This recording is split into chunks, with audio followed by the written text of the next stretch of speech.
Hello, everybody, and welcome to the Baka podcast.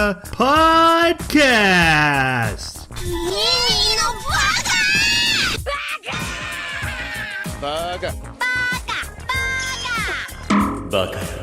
It's amazing how every time you open your mouth, you prove you're an idiot. Hello, everybody, and welcome to Baka. If you've never listened to us before, here's some quick rundown. The host, not very smart. The audience, very smart. Anime every 2 weeks, and we come together to talk about it. And hopefully the audience takes what we try to do and makes it better, which they sometimes do. There's a reason it's called Baka. Absolutely. So, like I said, we watched an anime these past 2 weeks, and it was one we had already started and finally got back around to finishing. It was the second half of PFate Apocrypha. Before we talk about it, though, I need to introduce my co-host. First, my name is Troy, and we have the Hamlet to my Ophelia, Jeremy. Okay. That's everything I wanted. Thank you. How are you, man? I'm doing well. I mean, I know those names. I just can't put it together right now. Doing pretty good. Actually, I was thinking about John Wick, which is another reason why, like, when you say Hamlet and Ophelia, I'm thinking, oh, you know, really nice Shakespearean stuff. And all I have is John Wick. Well, you that's right. You watched both of them, right? Yeah. First time I had seen either one, watched them in quick succession, and it was, wow, what a romp.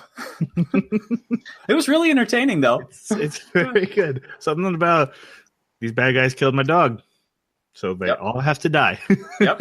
And it was the dog. I mean, they make it seem like it was also the car, but not really. I mean, he destroys that car so bad. It's interesting, like, if you look past all the violence and the action scenes, like how deep philosophical points and mythological mirroring they do in those movies. I find it fascinating. And the lore they built for the assassin world is actually really cool. Like, the plot is very simple. You can just walk up to someone and say, killed his dog, he goes and kills them, and everyone would be like, oh, that's really simple. I'm like, yeah, but there's a huge intricate world of assassins. Yep, that's what kept me watching it. Was I kept thinking, man, this is a world I would enjoy playing, like a noir thief in, or some kind of assassin. This is well done noir. It would make a great anime.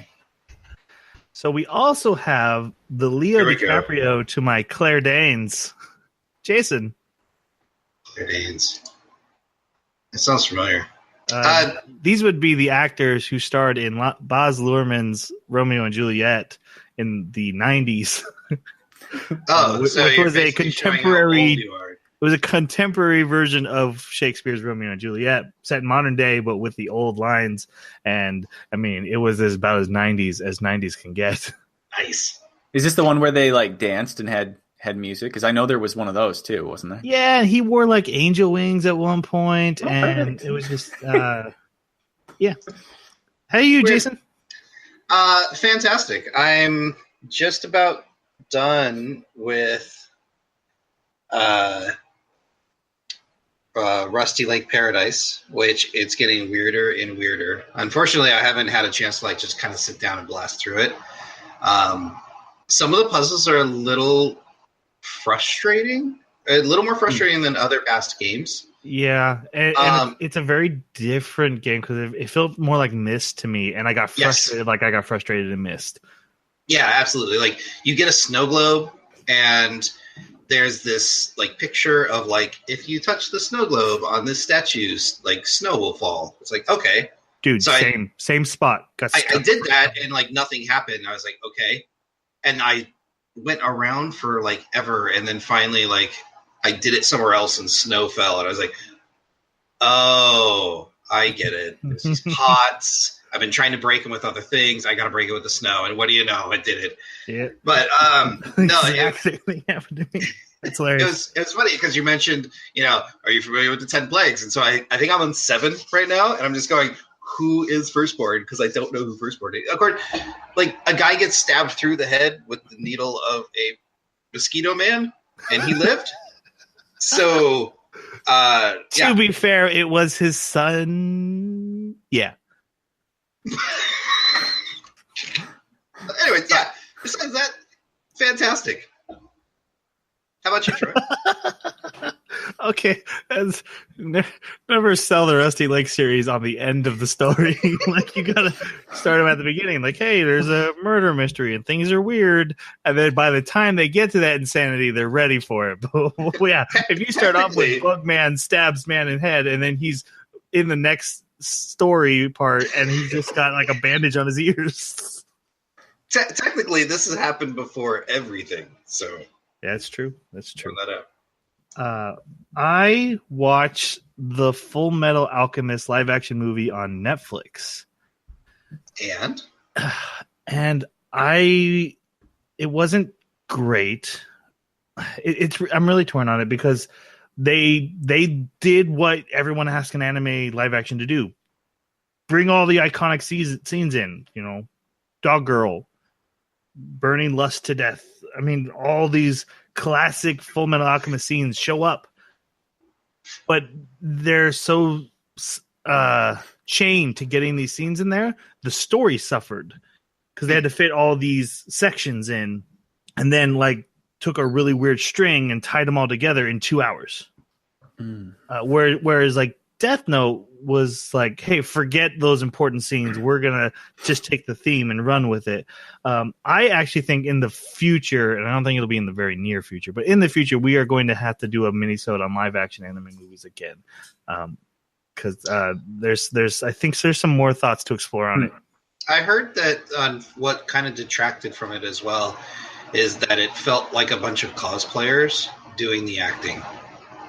It's definitely made in Japan, and so the production value is a little less than like even Death Note had, and it shows. The main character, who, as I understand, is a pop star in Japan, is clearly in a blonde wig, and I mean, everything is like all the costumes are right. Actually, Mace Hughes' character is probably the most spot on of all the actors, but everyone looks right. But like you said, everything looks like props. Settings look like scenery that was made for a movie.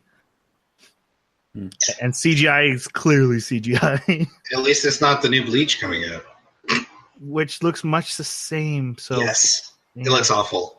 Yeah, that's why I do think we'll have to have a mini-sode of that in the future. Yeah, to bring that back up. But I heard the Erased live action is really good, which makes sense because you wouldn't need CGI for it. You could do that story right. So maybe I need to check that one out before we come back to it. But that is not what we're talking about today. Today we're talking about Fate Apocrypha Part 2. Quick recap of our feelings on Part 1. I'm pretty sure we weren't very happy with it. I didn't like Part 1. In fact, I walked away from it wondering if I wanted to watch Part 2. Right, you were upset that we had come back to Part 2. Jeremy, you're the one I don't remember really well. How? I was kind of in the middle. I mean, I'm happy to acknowledge that it wasn't a great start, and my main issue was just how many characters there were and how hard it was to care about any of the characters. And that's one of the things I love about the Fate series is that when you lose characters, you care. You don't want to see them disappear. And it didn't hit as hard in the first half of this just because of how many there were. But overall, I did enjoy it as an anime. Okay. I remember there were some really good scenes I liked. Vlad Tepes' big finale comes to mind.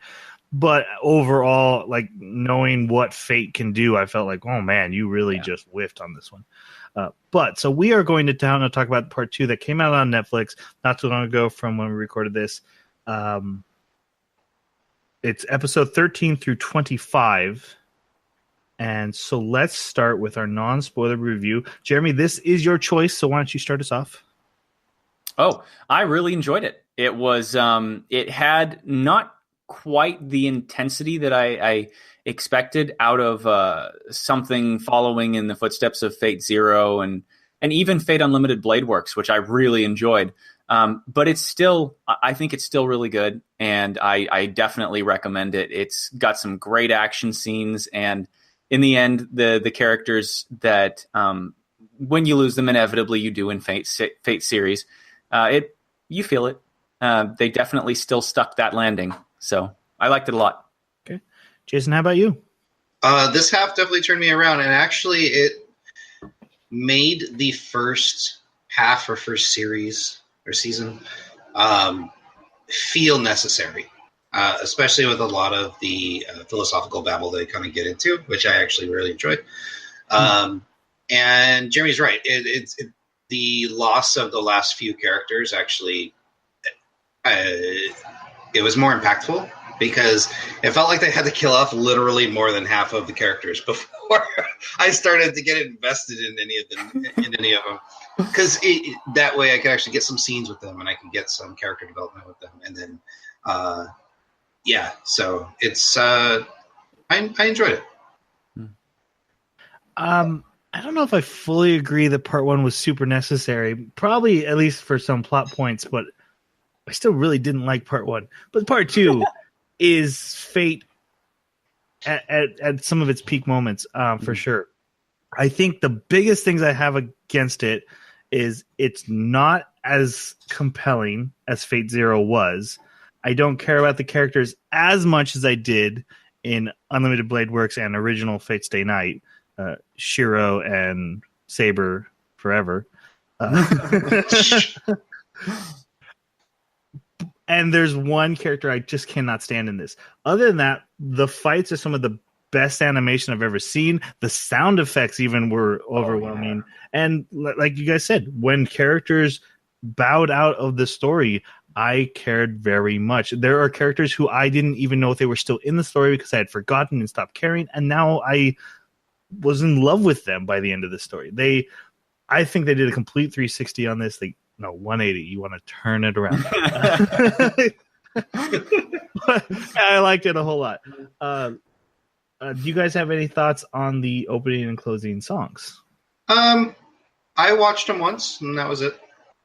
The closing song got me every time. The way that the intro starts, I don't know if it's just the pacing combined with the imagery, but it has a very strong emotional presence and connection with how Joan of Arc's developing as a character and how contemplative she is about everything.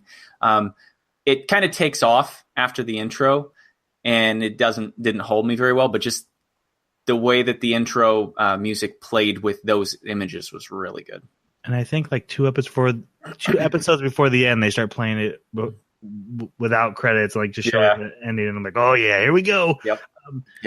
For me, they were nice, but they weren't like must listens. I skipped them most times. Mm-hmm. Okay, now it's time and we have a lot to talk about because there are still a ton of characters, and that's probably going to take up more time than not. Is talking about characters rather than plot. Usually, it's just going to be like, and then things went boom. But this is your spoiler warning for the story, for the character developments, for theories that we're going to proposition. I have a great one that Jeremy hates. I very strongly disagree. We all love it when Jeremy hates something. Yes, it is why I get up in the morning. Yes. Okay, so this is your spoiler warning. If you have not seen part 2, it is on Netflix. Feel free to go watch it. If you didn't really enjoy part 1, I think part 2 is definitely worth coming back for. And there's definitely some stuff in part 2 that is earned with part 1, in my opinion. I have to agree with that. Okay, so we start off pretty much where we left off. We find Sieg and Astolfo, who is the writer of Black. Guys, if you don't know what any of that meant, please go listen to our part 1 of this. We're basically going to be talking in some kind of code language now. Right, yeah. And I'm going to probably call most of these characters by their roles more than their names. That's probably going to happen. But let's start off by talking about Sieg, who is our main character. He was a homunculus from the first thing that ran away from who we thought were bad guys, and now he is combined with one of the spirits of a Saber of Black, and he that's inside him now. I would like to hear why you don't like him. I don't like him. That is very true. Because I know none of us really liked him in the first part, and this second part kind of turned me around to him. Yeah, me too. I actually liked him in this. I'll admit he had some moments, especially at the end, that I thought were good. But for the most part, I found this character extremely bland. Even with the ship that is established in the story that I liked, I'm like, girl, you can do better. So even though it's established that that's what he's supposed to be, is bland. Right. So Sieg is a homunculus. He's only a few days old, weeks old, and his whole thing is like, I want to live, but now I'm going to join this fight because it's the right thing to do. There's just nothing. He's so stale to me. Do you think it has anything to do with the fact that homunculus are supposed to not have emotion, and so without emotion, there's less expression? To be honest, there's a homunculus in the story I thought was awesome. And which one? The head girl one, Right, short-haired lady, and she's the one who yells at the uncle, or doesn't yell at the uncle, but calls the uncle out on his BS. I love that homunculi. So that was actually one of the things. Like, even the homunculi thing is not giving me an excuse, because there is a homunculi I find cool. So it really comes down to, this is a good personification of it, is when he decides, I don't like humans, but he's not really saying that. And he's not really exclaiming it. And other characters are like, man, I wish he wouldn't hate humans. I'm like, he hasn't done or said anything, really. He just was like, humans. And everyone's like, oh my God, Sieg is reacting so bad to humans. And it's like, he's not reacting. Sieg never reacts to anything. I didn't actually take it that way. When they were complaining, I took it more as a preemptive complaint. Like, they were worried about the influence that what he was seeing might have on him, but it didn't. It didn't come across to me as if they expected him to have already been turned that way. Yeah, I felt like they were upset that he hadn't already made the decision that he liked humans, but that he was conflicted. But I don't even know if he was conflicted. I never saw any. I got the impression he was. Yeah, so did I. Yeah. I didn't feel anything from him. There was no emotions. You shouldn't feel anything. Your logic. He's evaluating humans based on their merit, and he's wondering. What makes me care about the character from not just standing a board of wood in his place, who's like, hey, this is also the hero. Go ahead. I think this has a lot to do with the idea that we've got this blank person, right? And he's being influenced by all these people around him, and the people that really care about him are the ones that are basically trying to teach him how to be a person. And so that's what I enjoyed about the character, is the people around him, the way they were trying to not only express themselves as far as like humanity and how to act and why they didn't want him in danger, but they were trying to basically teach a child what to do, but this person isn't a child physically, and they're trying to also treat him as an adult, because we see that with Ruler a couple times, where she's just like, oh, I should have left him behind, but he is his own person, so he gets to make his own decisions. But I should have like broke his legs. Whatever you got to do. I enjoyed that aspect. I could see how you might not, as far as like a blandness, because he was a very bland, but I think that was kind of built into the character as a homunculus that was trying to figure out the world. I feel like there's been bland characters we've come across before I haven't had an issue with it. And maybe it's just because every other character's arc was so compelling that, like, just in comparison, it's like, I know there is an arc there, so I can't say there isn't. I just didn't feel it. I think what got me is near the end, and I think we'll hit on it near the end, but like the end of Sieg's arc, I'm confused and a little like baffled about. Like, I kind of get it, but I kind of don't. So I'll probably drill you guys a little more about that later. Don't ask for answers.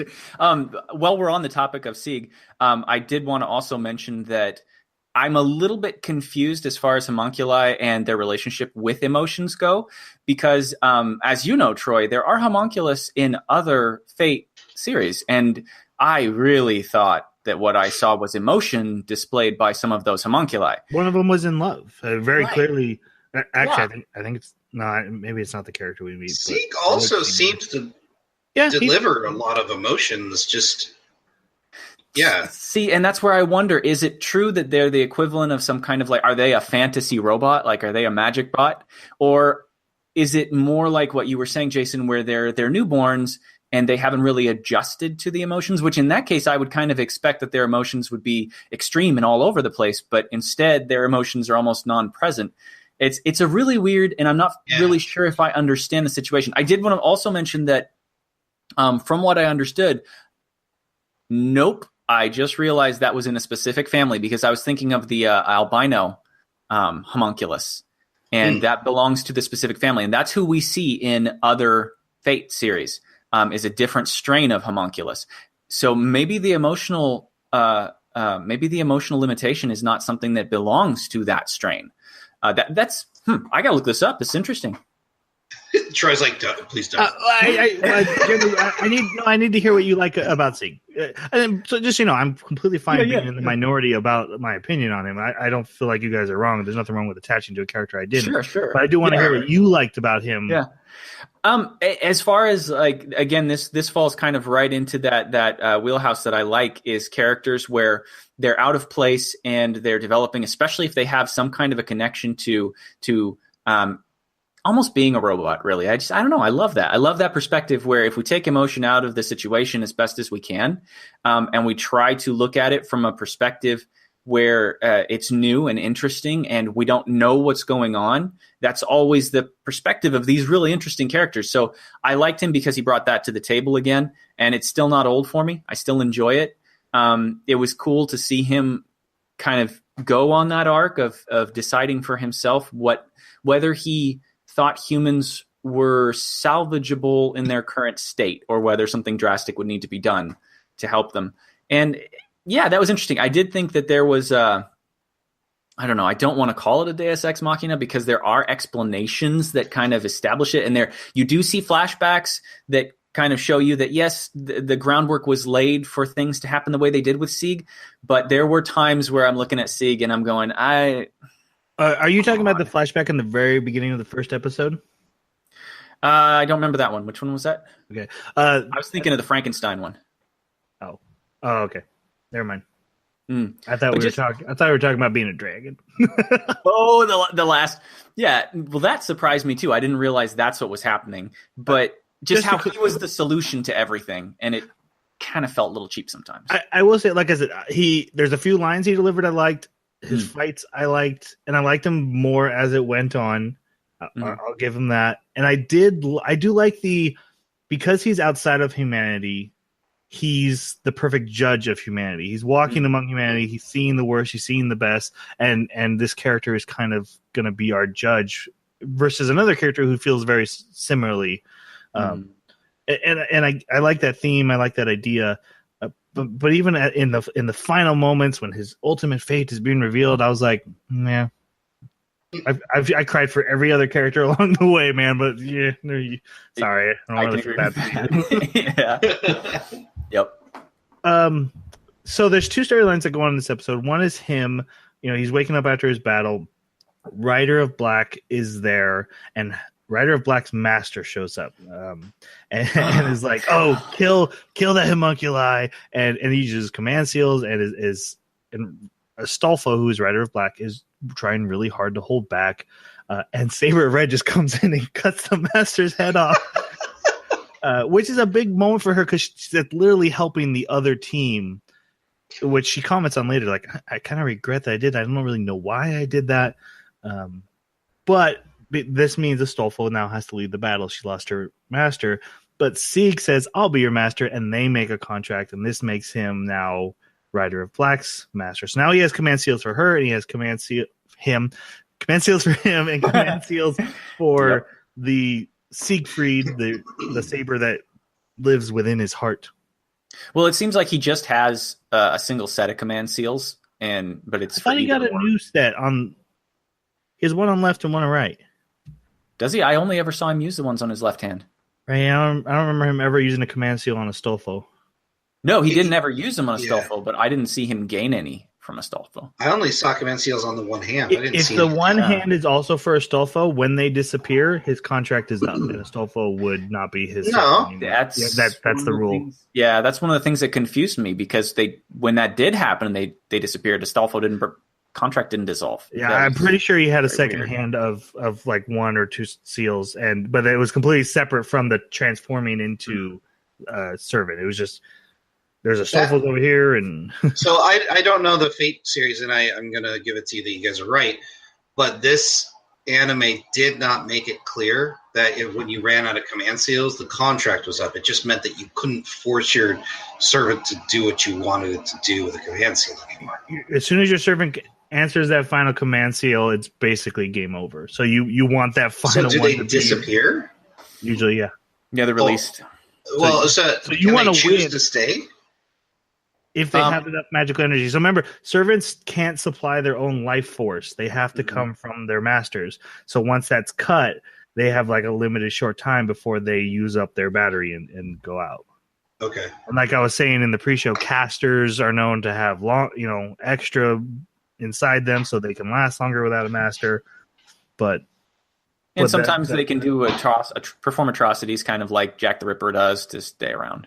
Yeah, but just like Astolfo started disappearing right away as soon as his master died, but a new contract was made in time, and the reason Astolfo could do so much from this point on is because Sieg is basically a magic battery.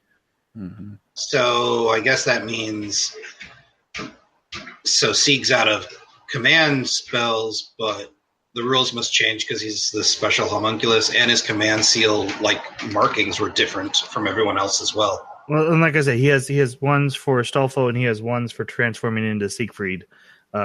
Using the Siegfried ones doesn't affect Astolfo. Okay. But while we're here, what Astolfo gets a much bigger part in this part 2. How'd you guys think of him? I thought Astolfo was funny.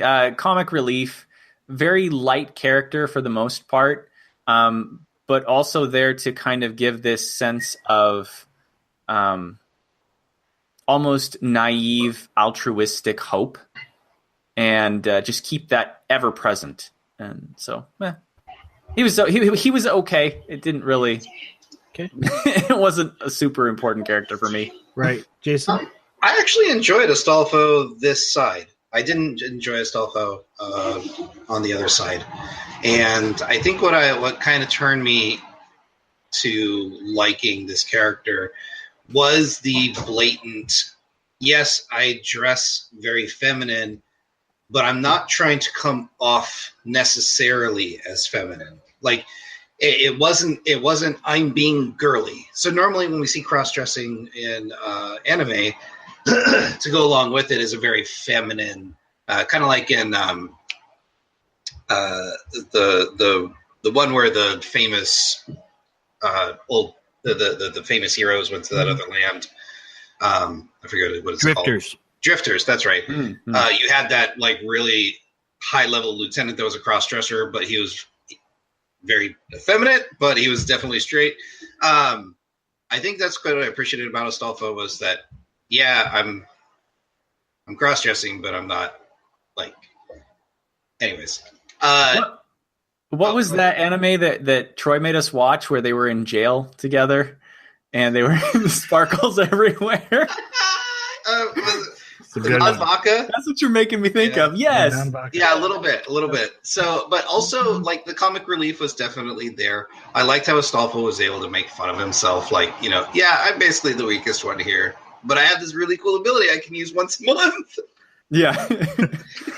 Oh my God. How that ties in. Yeah. Oh, that's funny. Oh, you didn't catch that? I didn't catch it until you just said it. That's funny. I actually got the impression that he was very girly, just based on the way that they drew his stances. Well, you guys both thought he was female last time until we had our podcast. When he would run in and grab a hold of Sig's shirt and huddle his face in and everything, I was like, I've never seen a dude do that.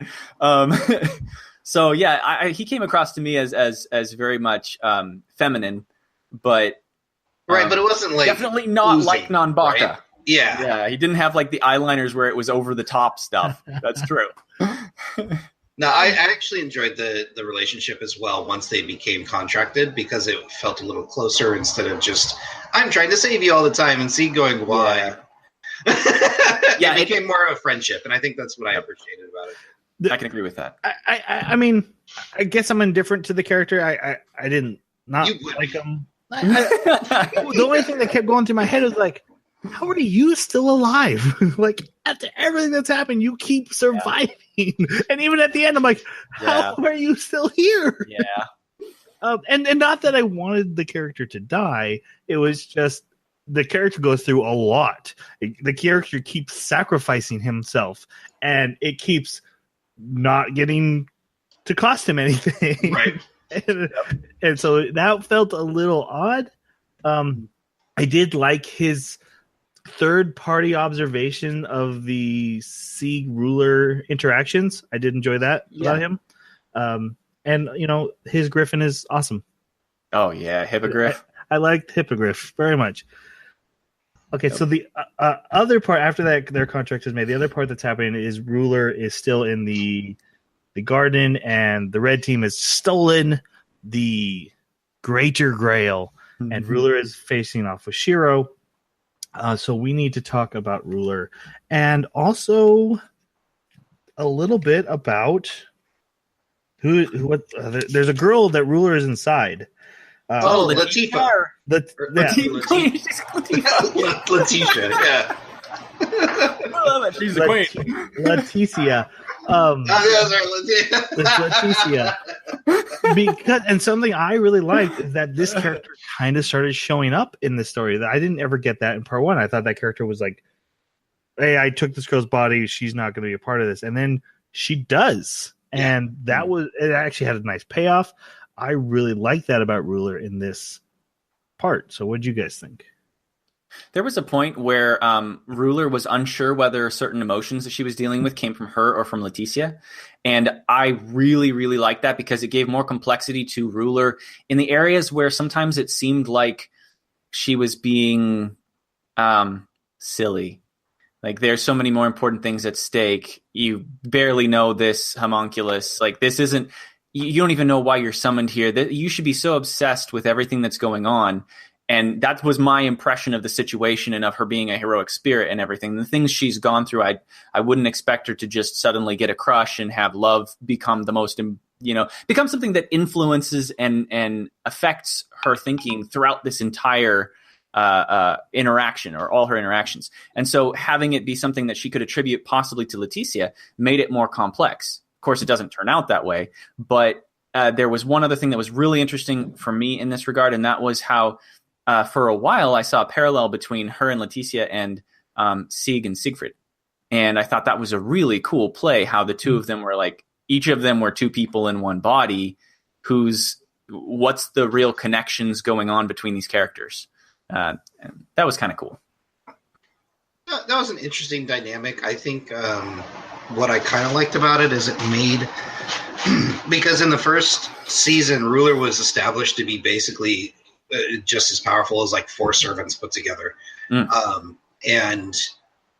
But Leticia was basically holding her back in some of that respect because she was so worried about her.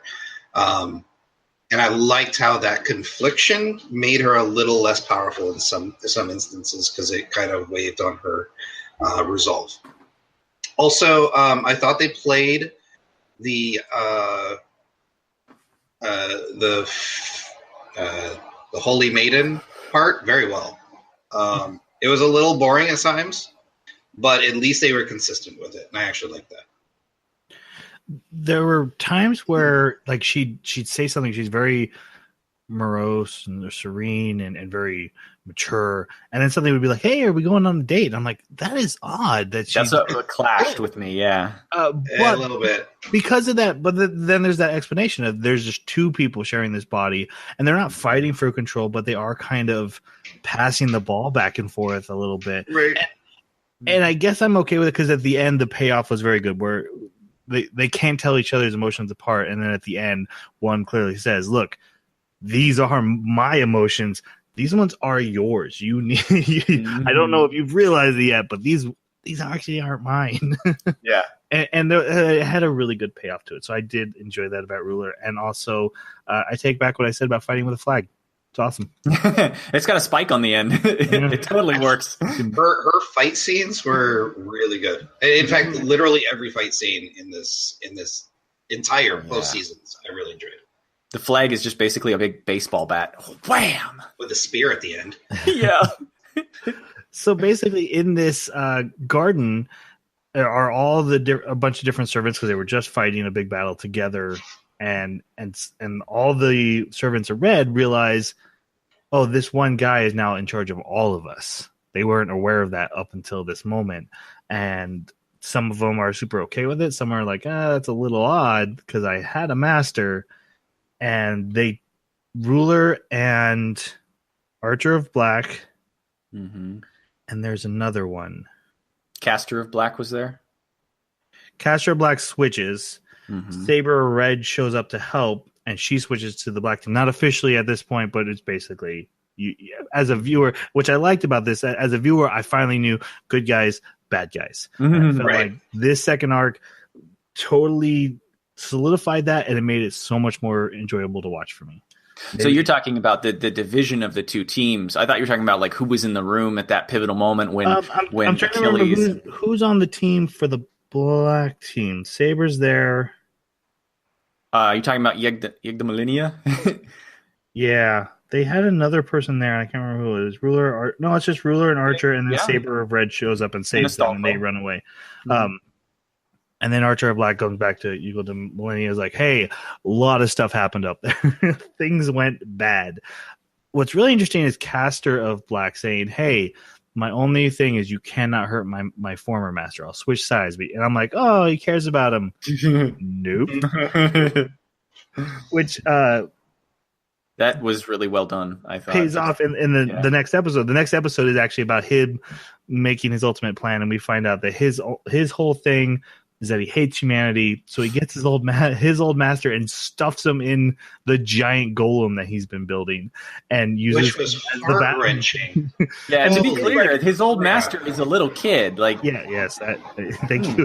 And who respects him? He's like, I just wanted to be like you. You were so cool. I wanted to help you and learn from you. And he's like, yeah, I hate all humans. So, in fact, I wear this mask so I don't have to look anyone in the eye. Yes. Yep. This giant golem attacks the Millennia mansion, Black Team's mansion, their fortress, and is wrecking house because no matter what they do to it, it's absorbing souls into it, and it's making the Garden of Eden at its feet. Yeah, this is Adam. This is giant Adam. Right. What an interpretation. Which makes it so it is immortal, basically, as long as the Garden of Eden is where it's standing. So they're like, we have to finish it before the full garden shows up. And they call Saber of Red to come help. And Sieg turns into Saber of Black, and they do this huge double awesome attack. It should be noted the caster also gets absorbed into it and takes control. That's when the eyeballs appeared, yeah. I did like how they were like, okay, this is getting bad. Garden of Eden's almost done. But if we can hit him while he's not touching the ground, he'll be a little more vulnerable. Yeah. I thought that was pretty amazing. Someone swept his legs. Was it Archer? Used an arrow to sweep him off his feet, and then they diced him up. I think you're right. I think Archer took his leg off. Yeah.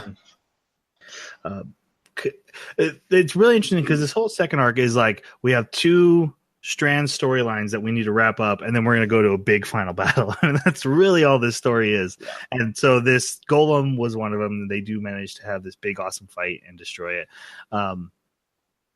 Ruler is a little worried that Sieg is transforming again, and that issue is starting to pop up, but we'll get into that later.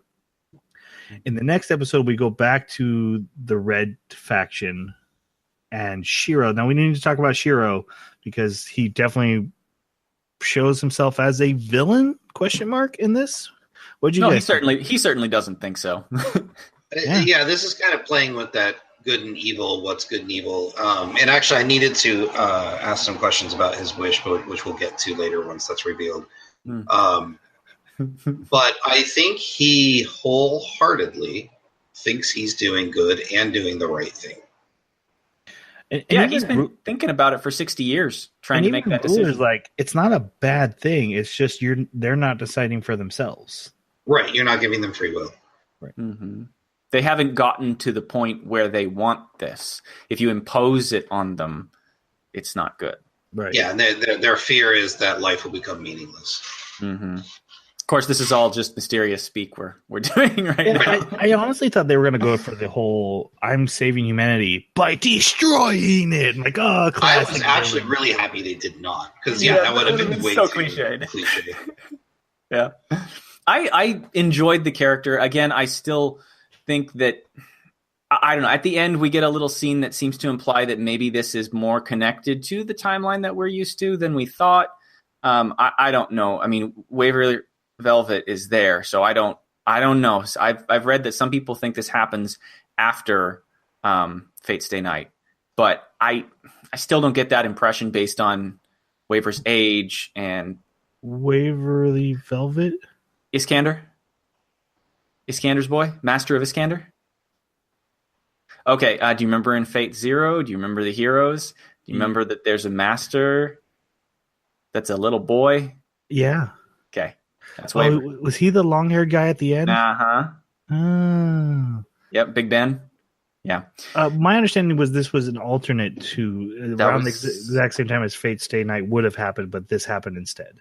That was my understanding too, but I've been reading people disagreeing with that, and I couldn't find anything that was concise and for sure. So I don't know if that's the case. Then Shiro, of course, couldn't be Shiro, a mixture of Shiro and that other guy. But I still would have really preferred that. This was an interesting character to me, but his design is definitely influenced by them. There's no denying that. He has the look of both of them mixed together. And the names of both of them, even though the name is kind of just a coincidence because it's a hero too. Right. I guess I liked him better. Still wasn't the villain I think the story needed. He wasn't the best Fate Stay Night villain. But he was better than he was in season 1 for sure. So more active. Yeah, for sure. Everyone kind of questions him on his wish, on his choices, and hey, like, are we going to be on this team? So, like I said, some are for it. I really liked Lancer of Red, who's like, well, do I get to fight that one guy I want to fight? And, yeah, you can fight him. Then I'm in. Yeah, right. Sold. Yep. Yeah, because he asked everyone, and this is where I had a problem. He asked everyone their wish, and so many people were saying, "Look, I just wish I could fight." Well, gosh dang it! Why did the Grail grab you? Yeah, you don't need a Grail for that. You already had that. Yeah, exactly. There is an important story that happens of Cowles, who is the brother of the Eagle Millennia family, and his sister, the girl in the wheelchair, has now become the head of the family. And she has what's called the magical crest. This is important in Fate's Day Night because only one person can have it. It's like your bloodline, inheritance, and magic power can only go to usually the firstborn, right? So it's passed from family to family. Another character talks about his family's ending, and he tried to pass his crest on to a non-member of his family. This is really important to mages. It's why mages have children more than they actually want children. It's just important to keep this magic power being passed on and flowing. So why did it hurt so bad? His body wasn't ready for it because he did. We'll get to that when we get to that moment. But he tells the story of his sister and how they had a puppy. But when you're in a mage family, puppies aren't for friends. Oh my gosh! When I saw this, I was like, "Oh wow, this is going in a really bad place." Fate series do not paint mages very well. Like they are. They have a very different view of the world than the rest of us. I started thinking about this when they were describing the whole scene and how really the puppy in a mage family is just going to eventually play into somebody's magic circle, right? Needs to be a sacrifice.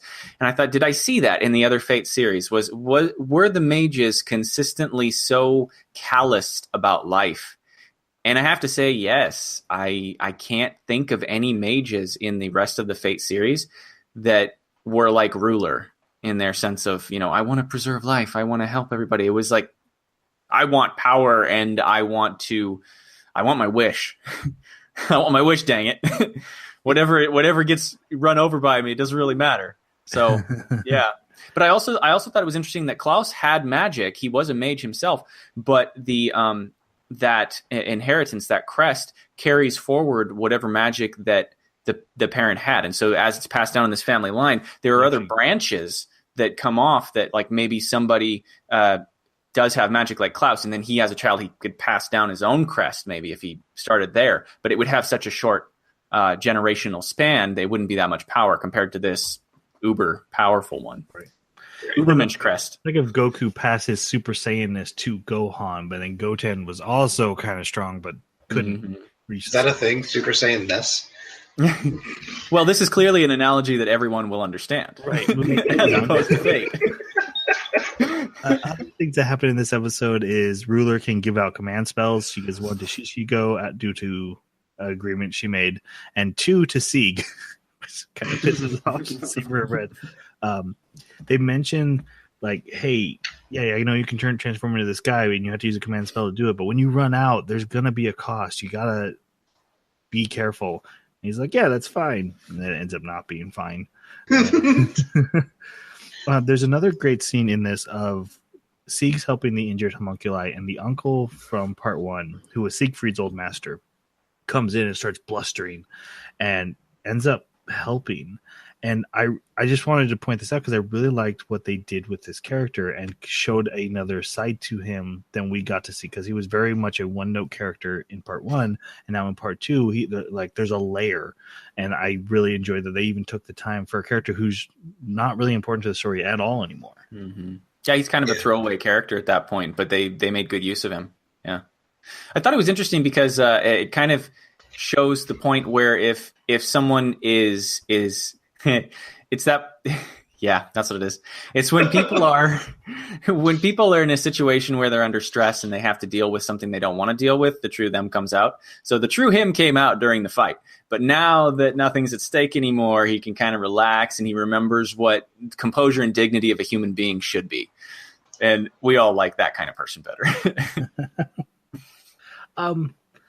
Then we then go into the Jack the Ripper story. This is the second loose strand that needs to be wrapped up. And they're like, look, we got to go have this final battle, but we probably should take care of this homicidal maniac we unleashed upon the world. And Maybe.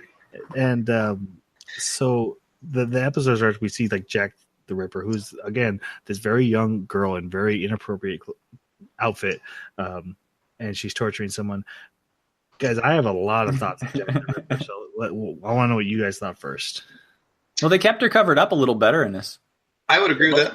Yeah. I don't know if they changed her outfit or just the angles weren't as revealing. Mm-hmm. Perhaps. And also, like, the fight scenes weren't as deliberate because a lot of her attacks were so fast that the viewer wasn't able to. Right. She spent a lot of time hiding, a lot of time being on the site. I thought it was extremely interesting because I felt extremely conflicted with this character. Like, every ounce of my fiber was like, this character needs to die. And then all of a sudden it comes to the realization that it wasn't a person that Jack the Ripper was, but Jack the Ripper was a legend and a conglomerate of tortured, non-put-the-rest souls. And those souls happen to be children.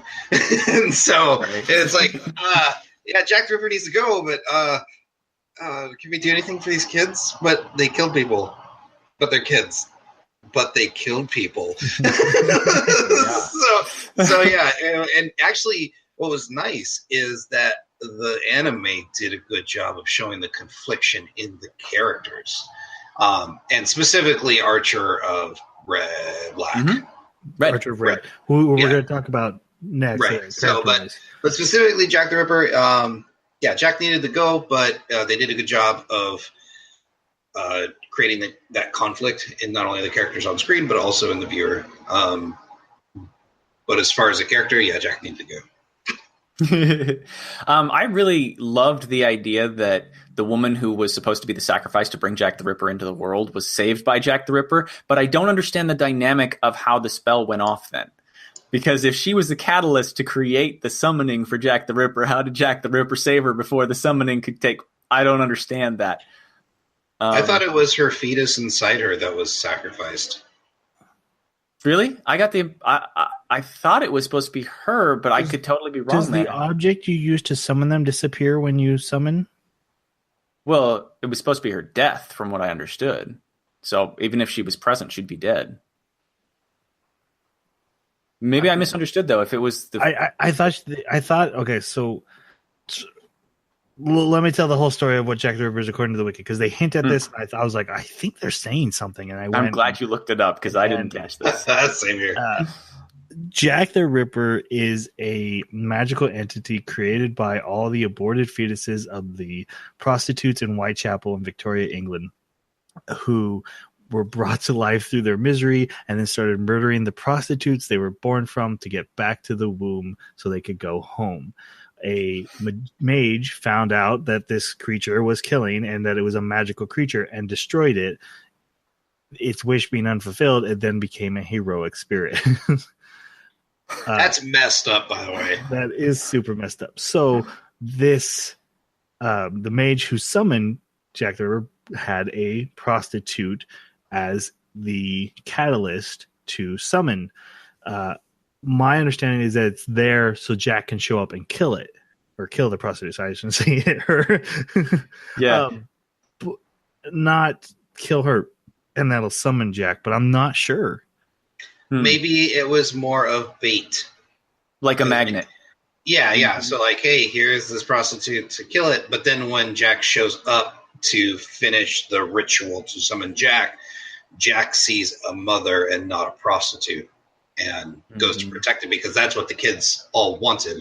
Right. Because the summoning process is you've got to have a personal connection, but you also need an object that would have a personal connection to the spirit you're getting. So with Mordred, he had a piece of the round table, right? And that allows him to connect to Mordred and summon Mordred. So this guy used a prostitute to get to Jack the Ripper based on history. Jack the Ripper would be a very easy one to summon.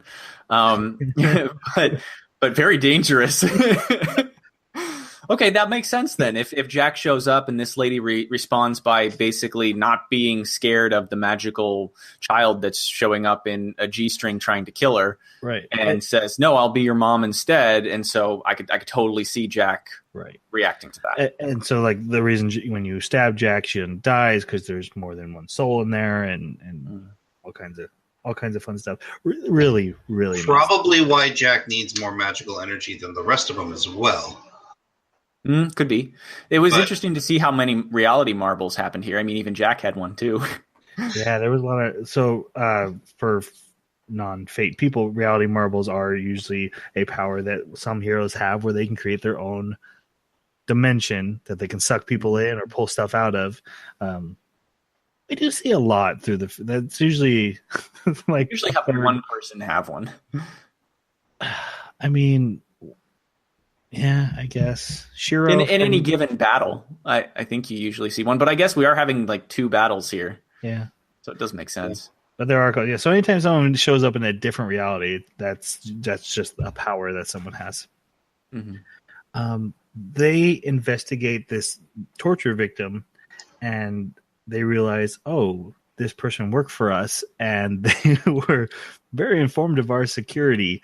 And they realize, oh, Jack the Ripper's back home, and Fiore, who's in her wheelchair, gets attacked, and Sieg ends up saving her, and the other heroes chase Jack away, and but it almost cost her life. It's rough because her fog is poison and will take you down. Yes, without even it's like you can't breathe, but you gotta fight. I did like the bringing back the Doc Ock legs. Oh yeah. Even though she only had 2. Right. Doc Duo. So after this, they set a trap with Sieg and Ruler heading out on a date, basically, to walk around town. You cannot tell me Ruler, or not Ruler, but the human that Ruler is not thinking date time. The way she's acting. Right. Very clearly a date. And they talk about humanity and their lives and blah, blah, blah, blah, blah. Yep. That's exactly what I thought. But they do eventually draw Jack out and a battle starts. Rika, who is the prostitute that is now Jack's master, ends up getting Sieg and shooting him right in the heart, and only because he's a homunculi that it's not fatal. I thought it was because of Sieg's heart, because I mean, I think homunculi can die from bullet wounds to the heart, but I'm wondering if it like just stopped that bullet cold with Siegfried's heart.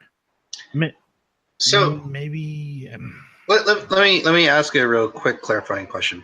Sieg is immortal because he killed Fafnir. You right? mean Siegfried, right? Yeah, Siegfried Hero. Mm-hmm. is immortal because he killed Fafnir. Yes. Okay, so Sieg has Siegfried's heart inside. So you're wondering if that immortality is now Sieg. Is Sieg immortal?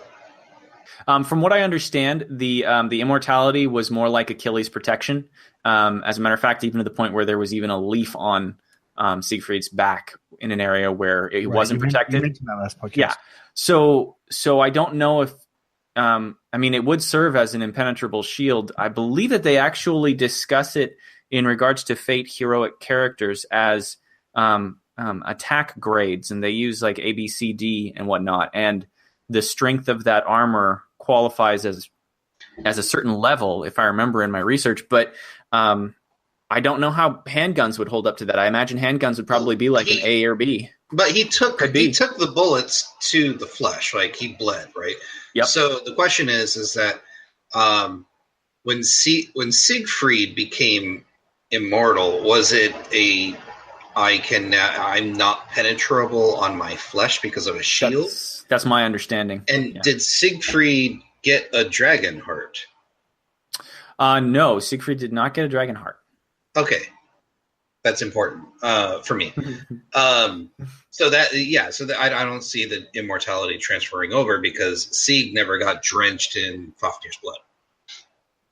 I agree with that. Yeah. But I do think that because of Siegfried being a heroic spirit, I imagine his heart would have different properties and how it links up to the magic conduits in Sieg. Right. So I'm wondering if that would be it itself. I swear, and of course I didn't write it down. Someone says something about, because of the homunculus magical conduits or circuits, that didn't kill him or didn't kill me. And I can't remember the line. I just took it as, I guess bullets don't kill him. I remember that line, but I thought it was in application to when they were looking at how much damage using the command spell to call forth Siegfried caused. Like it had some effect on his circuits. Which is why his arm was turning black. Right. They do talk about that too. That's what it but was. I thought there was a line right here, like right after he got shot. He said something about homunculi and circuits, and that's why I'm still alive. I must have missed that. But I could be wrong. Audience, this is a good time to tell us. Yeah. So Jack attacks Ruler and actually ends up getting her leg shot off by Archer of Black. Which causes her to run away, and Rika, her master, carries her on her back and notices that Archer of Red is also there and shooting at them, and she turns around and takes the arrow for Jack, and this kills her, and then Archer of Red shoots Jack, and then Jack activates the reality marble. Hold on, before Jack does, Mommy her gives one last command spell. Oh, that's right. Jack will be okay. So that is so ambiguous that I think it messed with the magic, and I think that's why this whole reality marble thing happened. You might be right. So she takes him to Victorian England, and so Sieg is walking through, and he's seeing. This is one of the most messed. I have to point this out. This is one of the most messed up scenes. Talking about Jack has an arrow in her back, and she kind of comes up like this, and her head does this exorcist thing where she's now looking directly backwards, and then her body explodes into mist, and it's grotesque but fascinating at the same time. The animation of this was. By the way, the animation of this entire both seasons is fantastic. Yep. Anyways, continue. Now can we go to Victorian England? Yes, we can. We go to Victorian England, and everyone kind of has their own different path through it. See, like I said, he's seeing the horrors of children being murdered and abused and on dead things on the side of the street, and Archer of Red gets swarmed by children. And now it should be noted that when Shiro asked everyone's wish, hers was, I want to save all the children of the world. So she's really freaked out by this. This all culminates in Ruler showing up, and she's very resistant to this kind of thing. So she's handling it very well. And she's going to wipe out all of Jack's souls. And Archer of Red has taken up Jack's cause, basically, and is like, no, I'm going to save these children. That's my wish, and I'm not going to let these children die. Now that I know what they are, there's no way I could let this happen. And Ruler's like, no, that's a cruel fate. They're overburdened with hate. The only thing to do is to set them free. And this kind of just becomes this huge point of contention between the two. And now I'm going to stop us to talk about Archer of Red, because like I said, this was a character who, when I started this part, I didn't even remember if they were alive or dead. I could not remember caring enough. I remember that she fought Spartacus. She fought Spartacus, and I was like, did she walk away from that? I do not remember. And so from this moment on, not only do I completely understand where she's coming from, I was super invested in her story. I felt I pitied her. I just wanted a happy ending for her that she was barreling away from. And man, what way to take a character and make them stand out in such an amazing way when I could not have given a lick about them. However long ago we watched the first part. Yeah, time is fuzzy when you do podcasts. Sorry. Yeah. So your guys' thoughts on Archer of Red?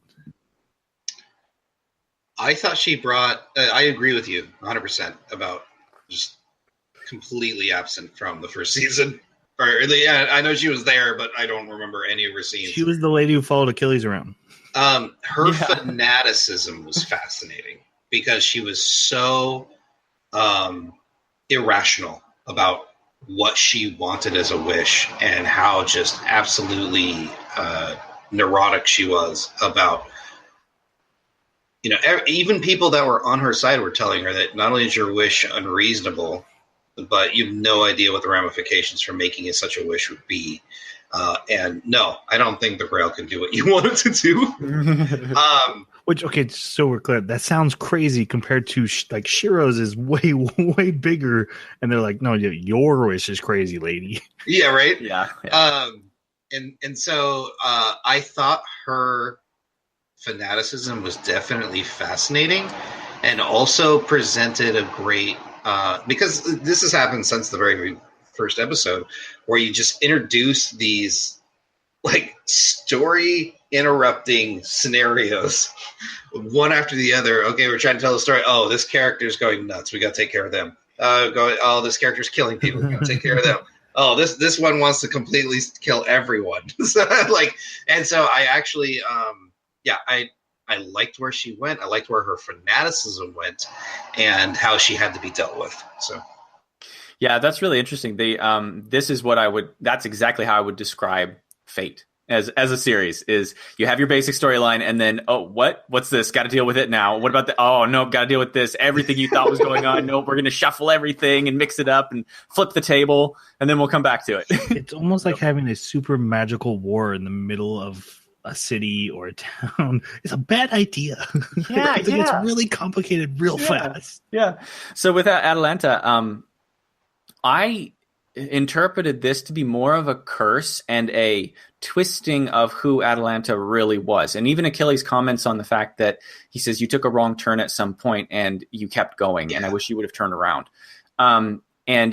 If we remember the point where the kids surrounded Atalanta, we saw the mist coming out of them, and then she kind of disappeared. And then we saw them try to do the same thing with Ruler, and Ruler says, no, I'm resistant to curses. So there is a curse that those kids were putting on people. And I wonder if the curse was to make you even more pitying toward them so that you could be convinced of their perspective. And I think that Atlanta was... Like make her the new mommy?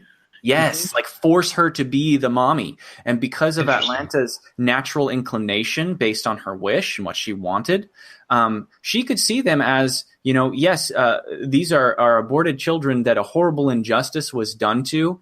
And I would wish that the Holy Grail, the Greater Grail, could bring all children that were unloved or experienced bad things back and make them happy. And if you can imagine the massive surge in population that would occur if all children, I mean, the numbers are astronomical, even just if you look on a yearly basis, it's huge. So I can see why they'd be like, that's not, no, if you do that, that's going to be some crazy numbers, Atlanta.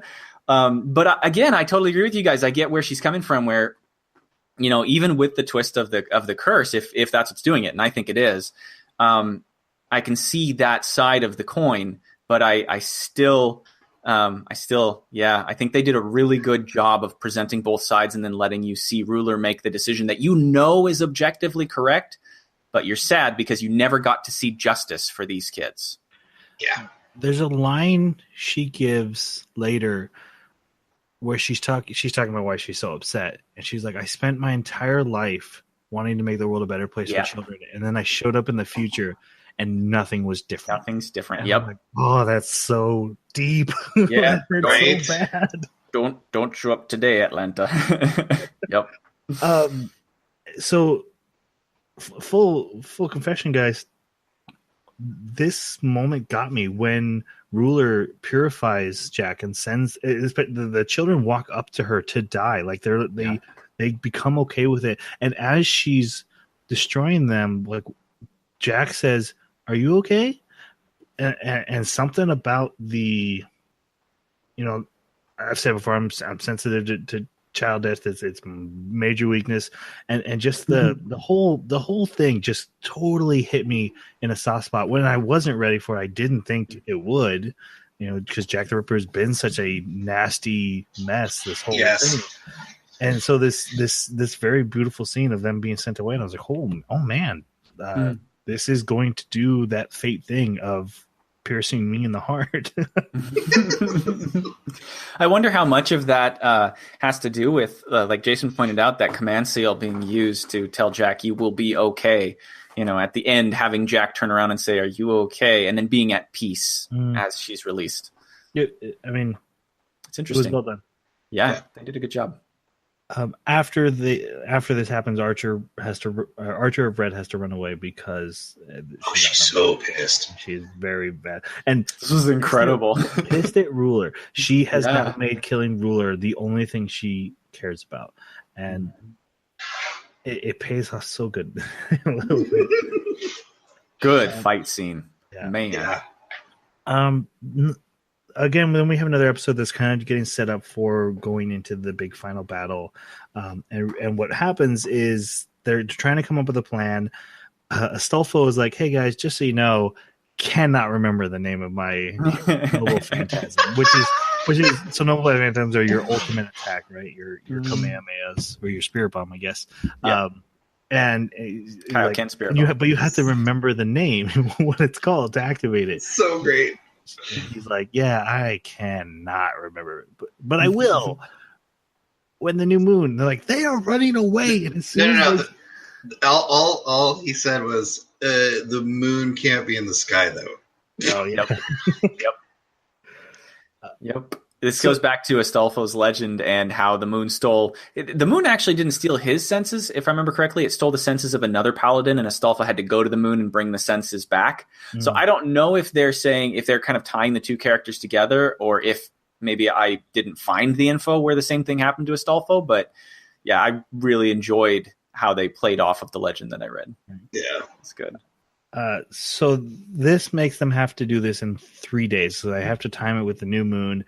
And the problem is this garden that's flying away, apparently very, very slowly, is going to leave Romania right around that time. And then there'll be an international, like, doesn't really make sense. Wow. On the scale this war is on, they're like, yeah, but then it'll be out of our territory. Who cares?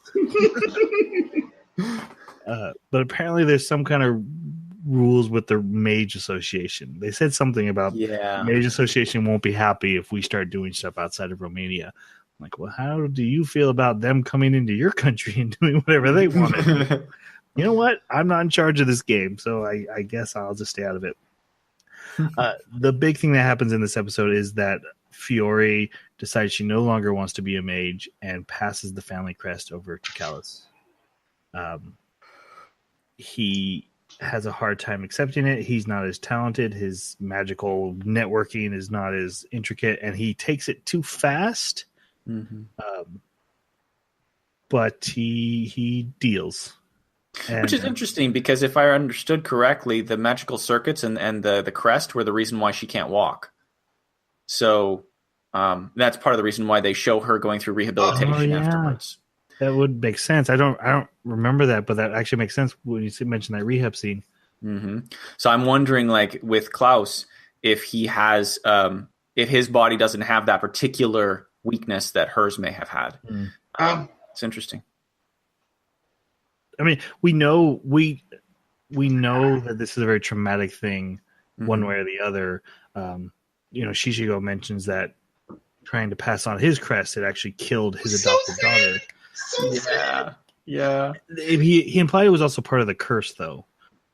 Yeah, that the curse wouldn't let the crest pass, but we know that these crest things are tough to pass. Mm-hmm. Yes. Kind of like a gallstone. Then I think there's a scene where Rin Tasaka gets the crest. I'm not sure though. I think it was sad and difficult. Yeah. Rin Tasaka's awesome. She's a great character. She's not as good as Saber, but she is good. No, she's awesome. She's not my type. There's a gratuitous bath scene with Ruler, and where she is struggling with her feelings for Sieg. That's not gratuitous. No, it's I didn't show anything. Look, whenever an anime scene takes place in a bath or a shower, I'm like, anime. Yeah, right? You had to have one shower scene. Even though Astolfo had a really great shower scene where he comes out completely nude and Ruler sees him for the first time and freaks out. That was funny. He was a man. That was pretty great. That was funny. Yeah. I was like, wait, what? How low are you going? Right? It just kept going I'm and going. This on my lunch break at work. Hold on. Yeah, well, I was on the bus and I'm just even better. But I mentioned this scene because it is going to come to play in the finale. These feelings, they're her arc. So, and then another thing that also sets up for later is that Lancer of Red finds the not dead, like I keep writing down in my notes, mages that were the former masters. They're just paralyzed and not being fed. I assume they were dead. Yeah, I mean, they had like dead. The 3 little dots in each of their foreheads. I figured those went all the way through into the brain. Whatever tool was used to make those. But I guess when you think about Shiro, it does kind of make sense how Shiro, he's constantly trying to say, I want to stop bloodshed. Maybe this will be the last bloodshed. Never any more bloodshed. Yeah. So it does kind of make sense. But yeah, I was under the same impression. Okay. Then our big final battle begins. There's a few scenes of saying goodbyes. We'll probably never see each other again. They ask Sieg, "Are we going to see you again?" He's like, "No. Why would I come back here?" I wouldn't want to come back here anyway. Exactly. And then they all go to a big empty airport to get ready for their plan. And basically, their plan is to fly on a bunch of 747 jumbo jets at the garden and play hide the marble under the cuff. Yes, that is a great analogy. I didn't expect this at all. This was funny. The problem is because of Archer of Red, and she can just take a plane out of the sky with a single shot. Also, Saber of Red and Shishigo have their own little jet fighter that they have prepped for this. And their plan is we get the one side fighting the other side, and then we go around and we steal. Which I thought was great because it played the first season so well. Yep. And I loved how she walks up, the planet looks great, everything's awesome. It just needs this. And she spray paints in red Saber on the front of the plane. She's such an egomaniac. I love it. Before the fighting does start, though, Shiro does enter into the Greater Grail. This is something that always bugs me about these Grail Wars, is you can make your wish on the Grail before the fight is done. They always are like, whoever's the last one standing gets the wish, but it's really like whoever grabs it and just starts wishing on it is going to win. See, that's the weird thing, is that my impression has always been that the servants that die in regular battle are what fuel the wish ability of the Grail. And so they do have to all die in order for enough sacrifices to be made. That was my impression. But the Greater Grail maybe goes by different rules. Because apparently it's got the third magic. It does. And the third magic actually goes back to...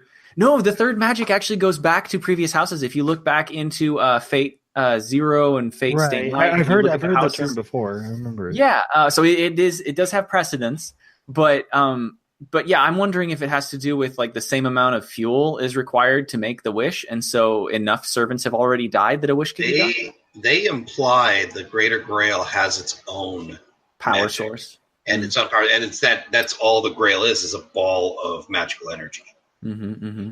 Yeah, I have one of the hard things about watching this is with my understanding of what the Grail is from the other Fate series, and then having to come to a completely different understanding of this Greater Grail, which seems to be very, very different. It's almost like when they told the story, they're like, yeah, if we use the regular Grail with the rules that have been established, that would never work. Yeah. So we have to use this Greater Grail instead and just make new rules for it. Yep. Which is fine, but like I said, I had a hard time being like, oh, so it just works like that then. And you have to step into it to talk to it to make your wish? Yeah, I don't know. I think you have to step into the regular Grail too, because if I remember correctly, stuff like that. Similar. Is the regular Grail also enormous? It's not a cup. It's pretty big. It was. It's pretty big. Watch Fate Zero and watch the Fate Stay Nights. It's nothing like this, though. No, absolutely nothing like this. So, anyway, the battle does properly begin. We have Charon, Archer of Black, versus Achilles, Rider of Red, and now this has been set up from the first part that student versus teacher, and their fight, especially in the start, is like they're jumping across the 747s and blowing them up one at a time. And there's a great scene of Achilles like pushing with his feet, pushing a 747 away, but then Charon's on the other side with an arrow and just blows it up in his face. Wow, this was. I actually wrote down, this is a cool fight, not knowing what was coming. Right? Yeah. Shiro gets deeper inside the thing and he makes his wish, which is for all human souls to be materialized. Okay, what does that mean? That's a good question. Yeah. I can give you a guess. Transcendence of some kind. Well, no. This is my understanding. This is why I wanted to pick your guys' break, because I figured you guys knew about Fate, and I have some insight, and apparently you don't. This isn't Fate. So it sounds like what he wants is a merger of soul to body, because they talk about how his salvation will make everyone immortal, and if your soul is an immortal thing that materializes into a physical thing, then you're just on Earth forever. That's not what I got. I got something totally different. Okay, what's yours? What I got was the key for him was selfishness. Selfishness was the core problem, and he wanted selfishness removed, but that would require transcending humans above their selfish desires. But the problem that this would lead to is the apathy. Without selfishness, you don't care about preserving yourself, because a degree of selfishness is required to survive. And if you remove it entirely, you become an apathetic sort of transcendental creature that's just kind of attached to the planet and doesn't care about anything or anyone. And that was the fear that everyone else seemed to be expressing. That's what I got from it. Okay, but what happens to the body? That's where I say transcendentalism, because I got the impression that the body was just going to be like either disconnected or loosely connected. Like they were more connected to the planet than they were connected to the body, is the impression I got. So if they were connected to the body at all. So Yeah. I have a third one. The thought that I had was that basically humans would be very similar to heroic spirits, where you would just not have an actual body. You would just be a spirit, and you could live forever. But because you don't have a body to take care of, the way you think who you are changes. I kind of got something similar to where their immortal soul would materialize in some fashion. Very similar to how the heroic spirits do. Right. It is very clear. I was reading a little bit of stuff on what other people were saying from like even the manga, and people were talking about the part of a person. I forget what it's called. There's actually a name for it, but it's the part of a person that is malevolently selfish. And so they are clear that this selfishness would be gone. Right. It is going to change people. Yeah, that combined with like if what you guys are describing is the more physical, like how it would manifest, like how their bodies would manifest and things like that. If you tie this into that, I don't see how humanity would survive. Like it would become stale. Right. Yeah. Oh, and that was their worry. Like the other side. I guess at its core, I thought Shiro was trying to make humanity like him. I've abandoned all these things. But he's a liar. I am a spirit. I know. Such a liar. So before we get into the bigger part of their fight, let's talk about Rider of Red and Archer of Black. You guys can just do both at the same time. Just personal. Anyone named Achilles, I always have a special fondness for. Same here. Because of my name. What? Troy Achilles? Achilles attacked the city of Troy. The fact that the legends are tied together. I've always just liked Achilles because he's in the story of Troy. And it was either that or Helen of Troy, and people used to make fun of me for being Helen of Troy. Really? Kids aren't very inventive. Obviously. That or Deanna Troy from Star Trek Next Generation. That's funny. Were you naked when you got married? Right. What do you guys think of the characters? I actually really enjoyed their interactions, and also that they ended up on the opposite sides as teacher and student. And I love how that played into their fight.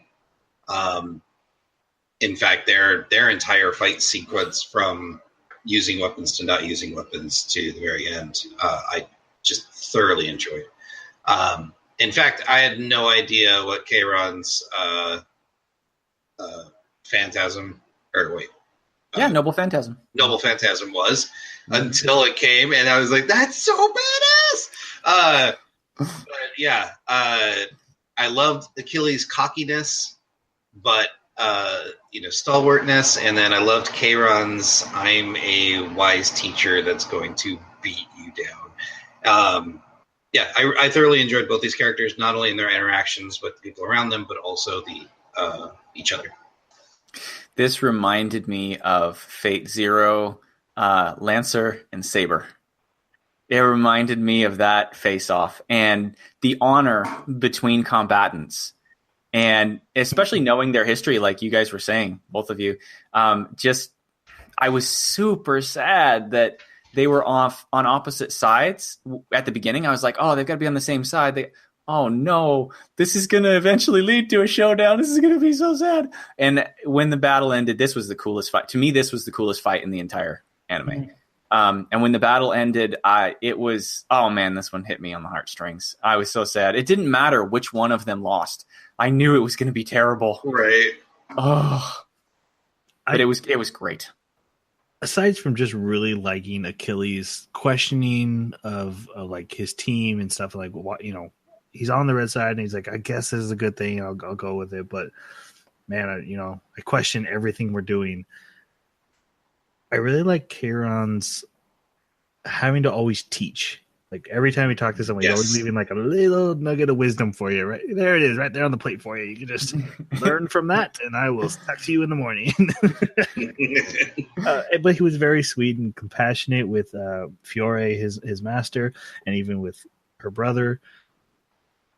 The way he treated all the characters, Sieg saving someone and him being like, "Thank you, Sieg," and also that knowing that he's a horseman and that his long ponytail looks like a horsetail at all times. He actually has a horsetail coming out. Right? I thought it Yeah. was his hair. Like, Nope, some it's angle that disconnected. looks- oh, really? Yep. Anyway, so there's a lot of different fights that are kind of starting, but I'm going to jump ahead to theirs because Rider Achilles throws his spear and it creates a pocket dimension that freezes time, and they're not allowed to leave it till one of them is the clear victor. And also, magic doesn't work here. Yeah, so you can't use your noble phantasm. It Well, basically what's wrong with Chiron is his arrows are all magical. So, like, when he's in this bubble, all he's got is a bow and no arrows. Yep. So it comes to, and because the spear is holding the dimension, comes to fisticuffs. And there is some anime fighting, but in the end, this becomes very Greek boxing, which is very cool. And I liked how at one point, Charon lost the use of his eye. He's like, that was smart, taking out my eye.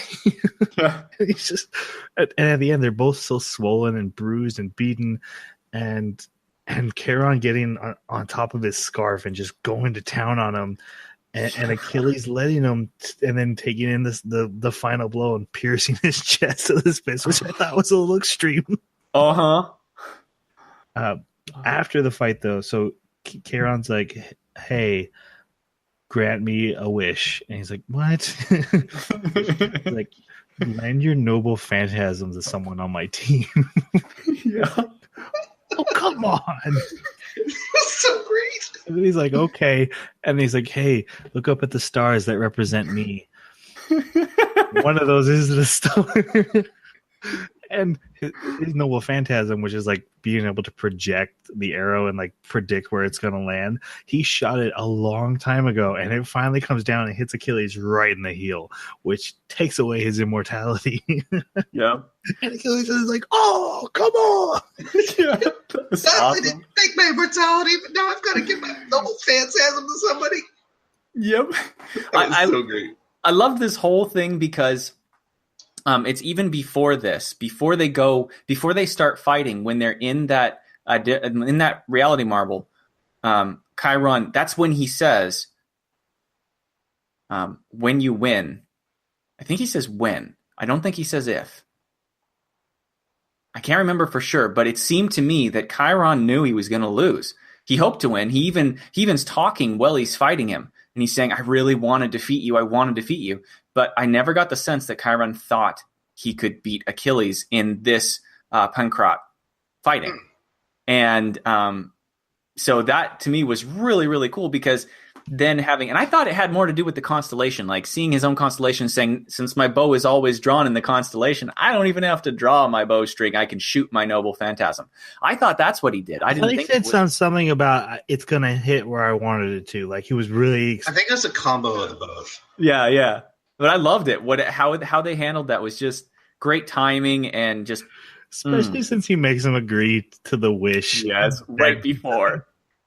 Yeah, but shoots him in the foot. This is where Charon bows out of the fight. He falls. Yeah. The other thing that's happening is Astolfo and Sieg are riding around, taking out the garden cannons. They're big stone slabs, but they're basically the cannons.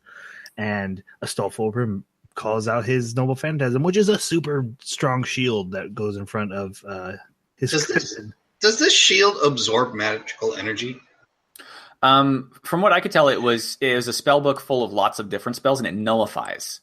Okay, so it wasn't absorbing, because it almost made it feel like, I'm losing energy because I absorbed so much. But I guess no, because at one point he gets so close, he blocks at so close a range, the cannon blows itself up. So I don't think it's sucking anything in. And he said, the reason he says that Lancer of Red shows up and starts attacking them, and he's actually teleporting around and dodging these attacks. And he says to Sieg, like, I'm using up a lot of magical energy. Are you okay? Sieg's like, yeah, I'm literally a battery. Don't worry about it. Yeah, I'm fine. Do this all day.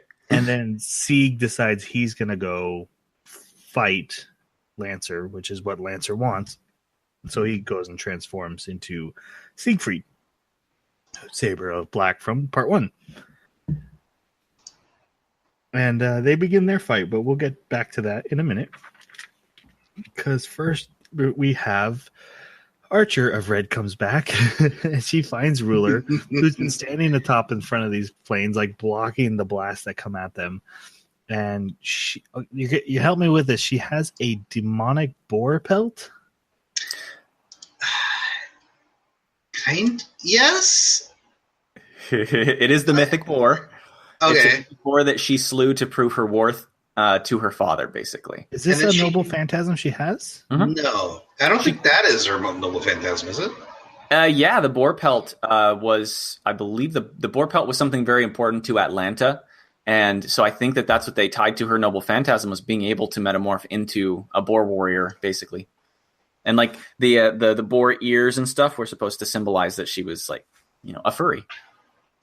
And she had a tail too, didn't she? Yeah, but it seemed almost like a corruption, and it's hard. So I'm having problems with this. Is her noble phantasm? This is supposed to happen to her every time, or is this just very specific? I'm so angry. This corruption is getting mixed in. What's happening here? So the first time that we see it was when she was pulled into London. At least that I her arm was black. Her arm started, and I thought, wow, that's weird. Those kids are doing something to her.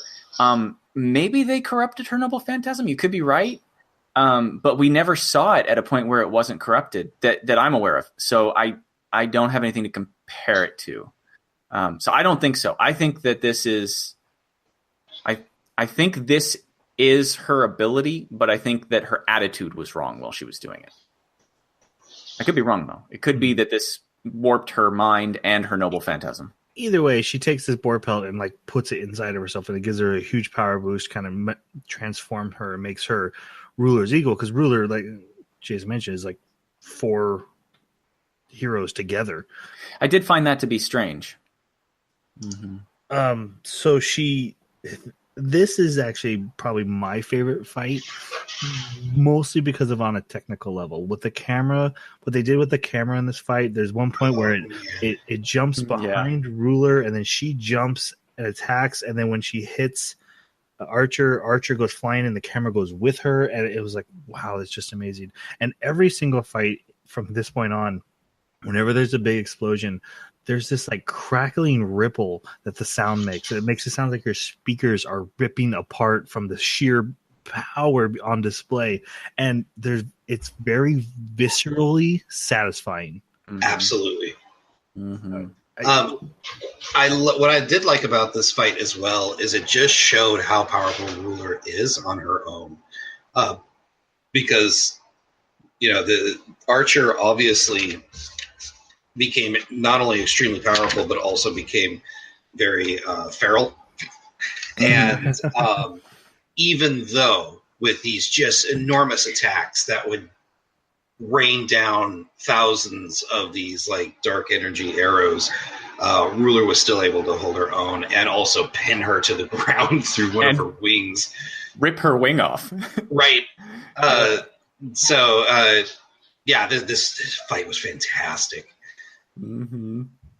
But the fight ends early because even though he's already paid a visit to another character, Ryder of Red has shown up, and he's like, Ruler, please let me handle this. So this is Achilles. Mm-hmm. This is Achilles, right? Yeah. And so, and the reason this kind of matters, they were very much partnered together in the first part. They're both Greek legends. I think they're No, they must not be siblings. But they at least know they're shown that they're very close in the story. So he battles her and remember, he's not immortal anymore, and he ends up killing her, and she ends up killing him. And this moment got me a lot too. Like I said, I already said one of her quotes. Another one she said is like, "What else could I do?" Like, my very core of what I believe in was challenged. I had to push against it. And as someone who cares a lot about protecting kids, like I was like, yeah, I mean, I don't hate you for going super evil and becoming a monster. Yeah, she literally shoves this bear pelt in her chest to corrupt herself. Really beautiful their fight. Then also then the arrows rain down after he kills her and hit Achilles, which he knew were coming, killing him as well. And that is his end. That whole scene was so poetic, just the two of them. Mm-hmm. Just an attack they know is both going to kill each other. Like they both know this is the end. We're both going to die from this. The other fight we need to talk about. Yeah, they're not siblings. Just to clear that. She definitely beat his dad in a wrestling match, so there's that. I don't know what else. We need to talk about Karna before we get to his fight. Lancer of Red. What'd you guys think of him, Jeremy? Karna's my favorite character, just because of how throughout this whole thing, he's got his own goals, and he doesn't really care about what anybody else is doing. He's standoffish. The only thing he really wants to do is test his strength against somebody that is a challenge, and he found that in Siegfried, of course. I do think that this kind of winds up making him a little bit one-toned sometimes. Yeah, but at the same time, it gives him a sense of nobility that some of the other heroes almost can't reach because they seem a little bit more easy to sway or petty, or they're in the muck, they're down in the middle of the fight. Whereas Karna is like he's standing up above it, making decisions. He almost seems like he's trying to be an equal in observation to the two rulers, to Shiro and to Jean. And I thought that was interesting. The fact that he was interested in even bothering to save the previous masters, that spoke volumes for the kind of person that he was and what remained of him as a hero. And that was really cool. I was a bit disconnected from him until his arc. Like I thought he was pretty cool in the first season, but didn't feel the importance. But it definitely was paid off in the second half of the second season. And of course, his fight with Siegfried is fantastic. That's beautiful. It makes your eyes bleed, though. I mean, it's just blast, like and even the animation changes from like the normal animation of the show. Yes, something actually I wanted to mention in episode 22, you can tell there's an animation shift, and I noticed it a long time ago in Naruto when Naruto and Sasuke have their first battle. Like the entire look of the anime changes, and it's all for the purpose of that fight to look better. And that happened in this episode where they're like, this serves the action better, and it's not about facial expressions and stuff. It's about kinetic energy, and that style is so cool. The attacks have become so powerful that it changed the animation. Exactly. But his one-mindedness was a bit bland. But it, like I said, it paid off, and I enjoyed the fight scene. I didn't particularly like this character, but I do agree with Jeremy's assessment of his values. So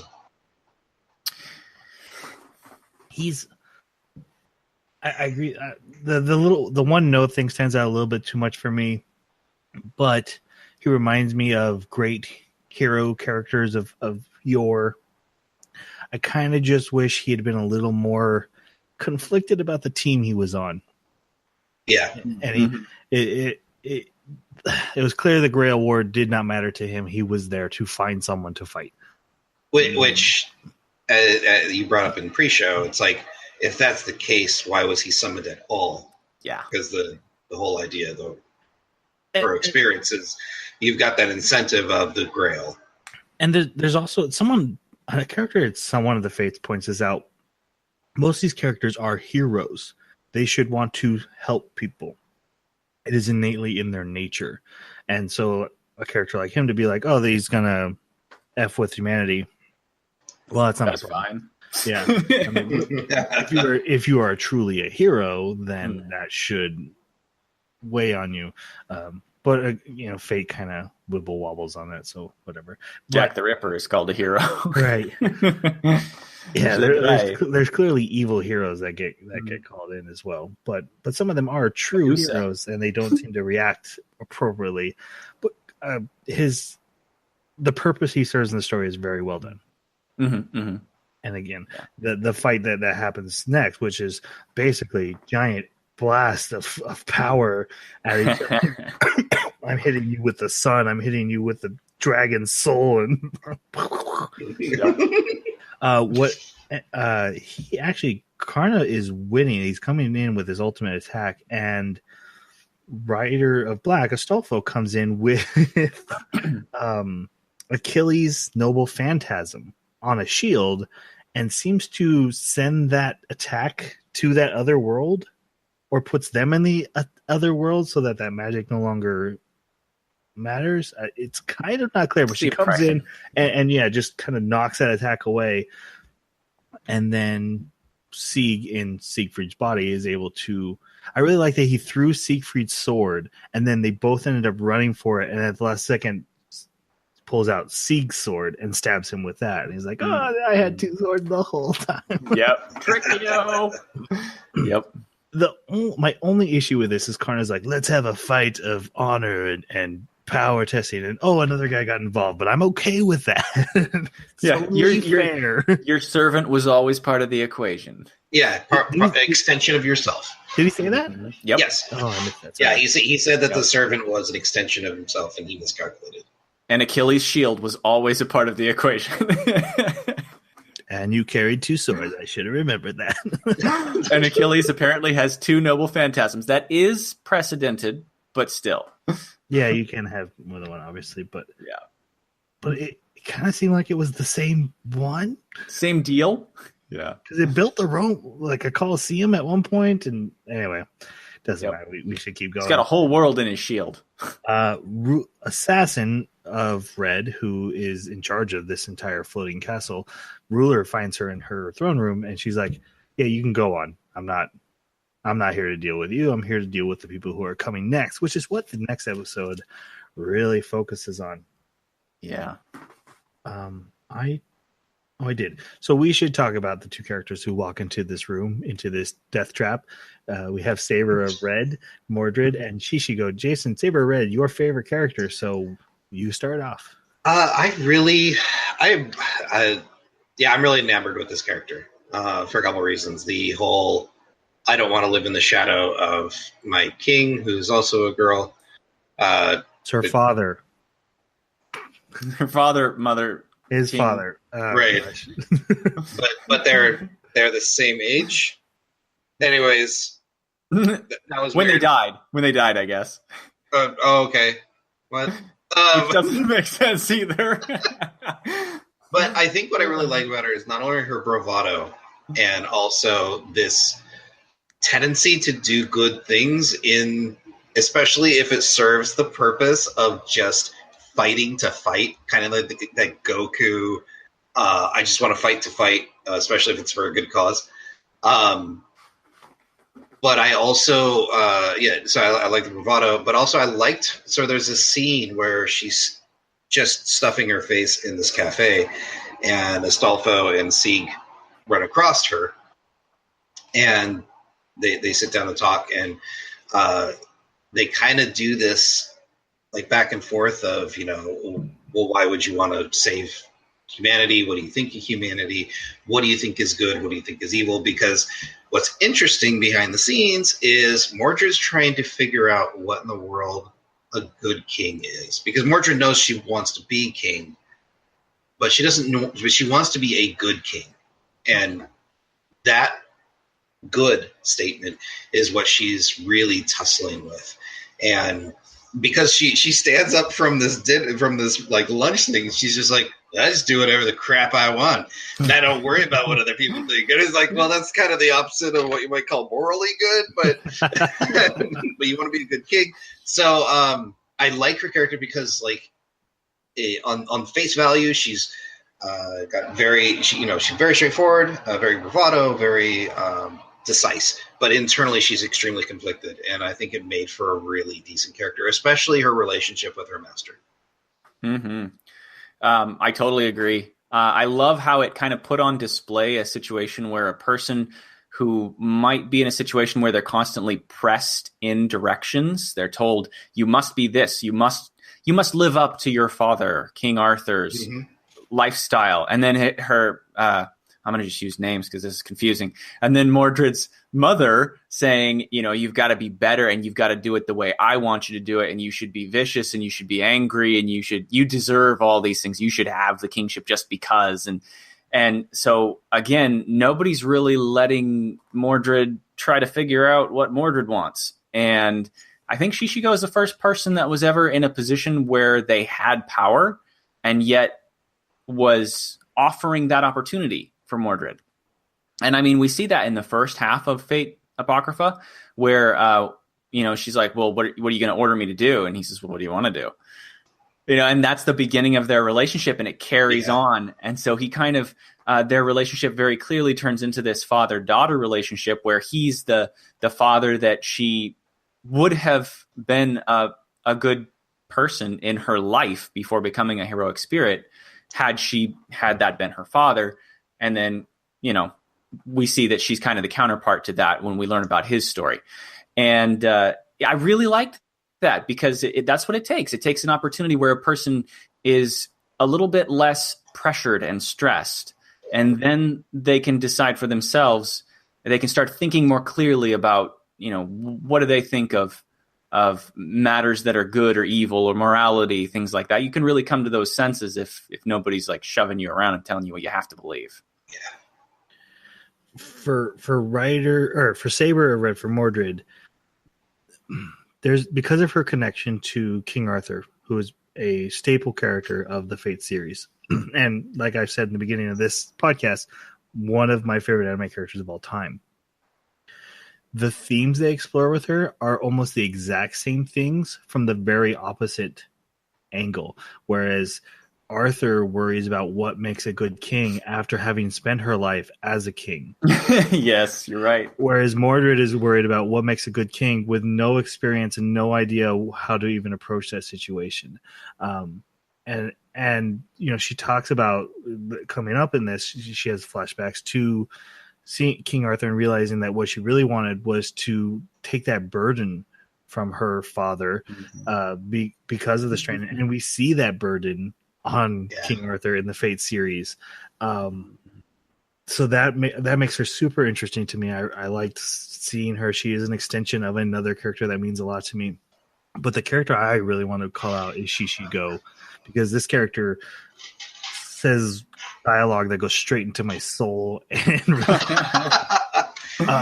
there's a bottle of wisdom from a really he has that disgruntled place. Yeah, he has that deep voice, that deep, manly voice. He reminds me of Jet from Cowboy Bebop. It might even be the same voice, but he had a line early in this part that there are things in this unforgiving world you should never forget about, and like that hit me. And I'm like, oh, that's such a good line. And then even in this next episode coming up, he has a ton of just dynamite moments. Great character, and who I kind of wished was the main character of the story. I would have been completely okay with a Shishigo Mordred story only. So I think they red herringed us to think that might be where it was going too. In part one, they were kind of the focus, weren't they? Yeah, they really were. Yeah. So did he throw his own eye, or was that eye just so linked to him that when it blew up, his own eye blew up? I don't know what happened there. Does it matter? Basically, of course it matters. I'm just saying it has the same result. It's hard because he throws it like this, and you can't see. Right? Well, he reached into his coat. Did he reach into his coat for the eye? He reached into his coat, and then he threw it like this. So I think it was just the connection burned him. It doesn't seem like it seems like him carrying an eye more follows with the necromancer. Mm-hmm. What is the injection thing he has? Adrenaline? I don't remember that from part one. So established? I don't remember that from part one either. Not established. But I didn't get the impression that it was just a antidote. I got the impression that it was like a turbo booster. Yeah, it felt like it was like a shot of adrenaline. Mm-hmm. So basically, they come into Assassin of Red's chamber. Wait. Sorry.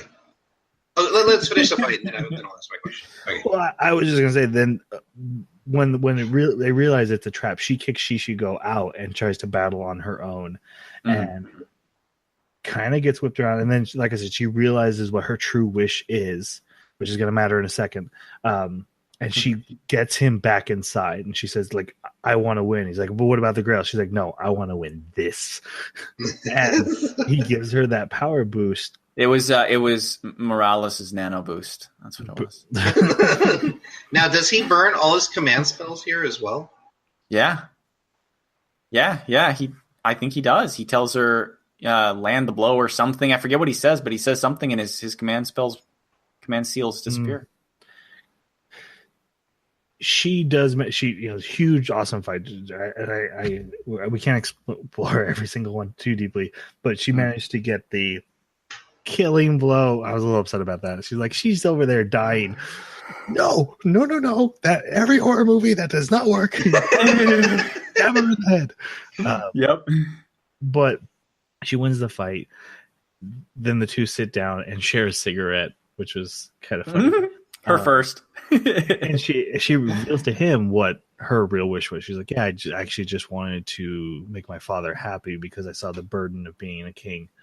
And he's like, yeah, I lied about my wish about reestablishing my family line. I just wanted to bring my daughter back. Oh, dude. And it's already been revealed he took a mortal wound. He's out and he's going down. And they're just having this conversation. It's like, oh, man, it was this one. This one got to me. Yep. This was a really good one. And then she's like, I did really good, though, didn't I, Master? He's like, yeah, you did. And then, yeah, he dies and she fades away as it will happen. And then we go to Ruler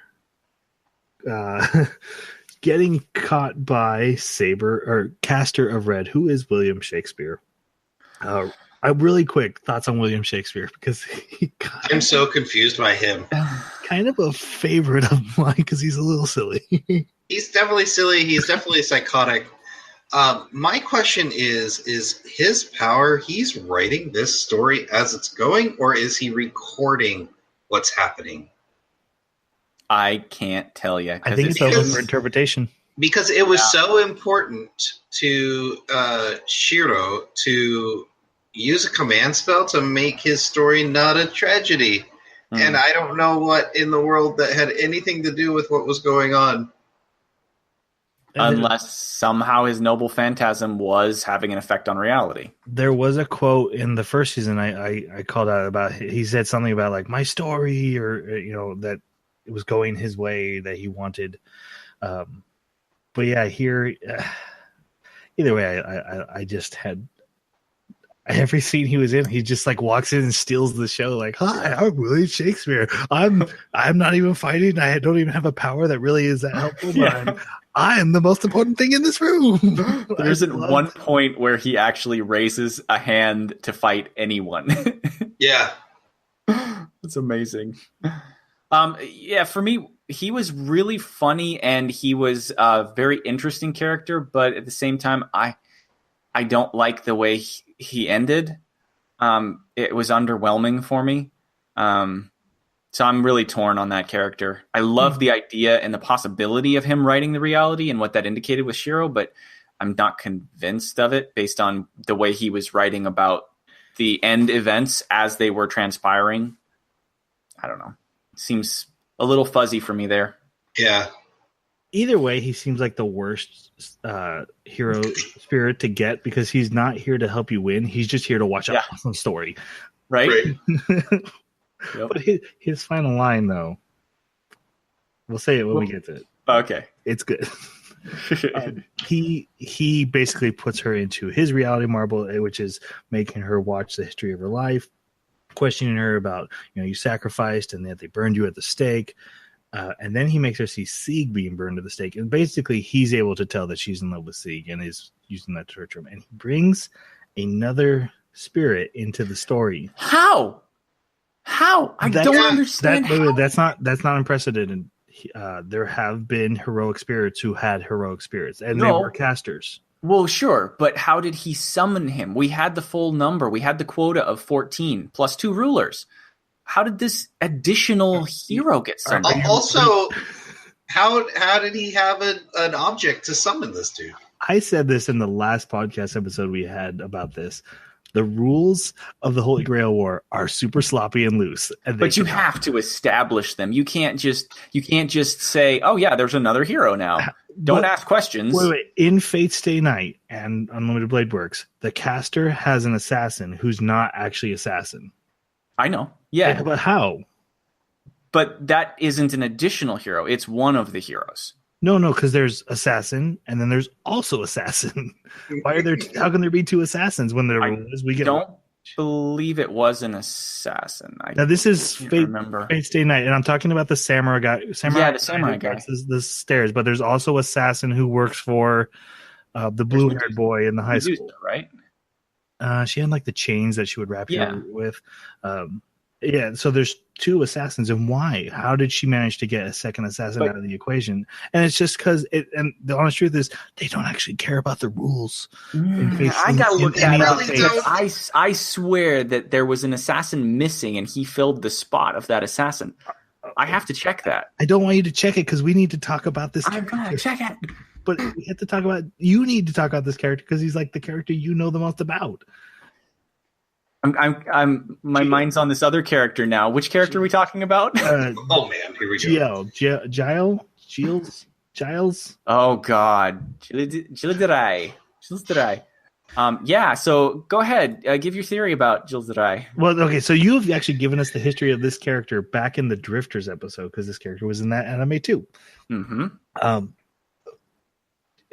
Just so everyone knows, in Fate Zero, this character was Caster.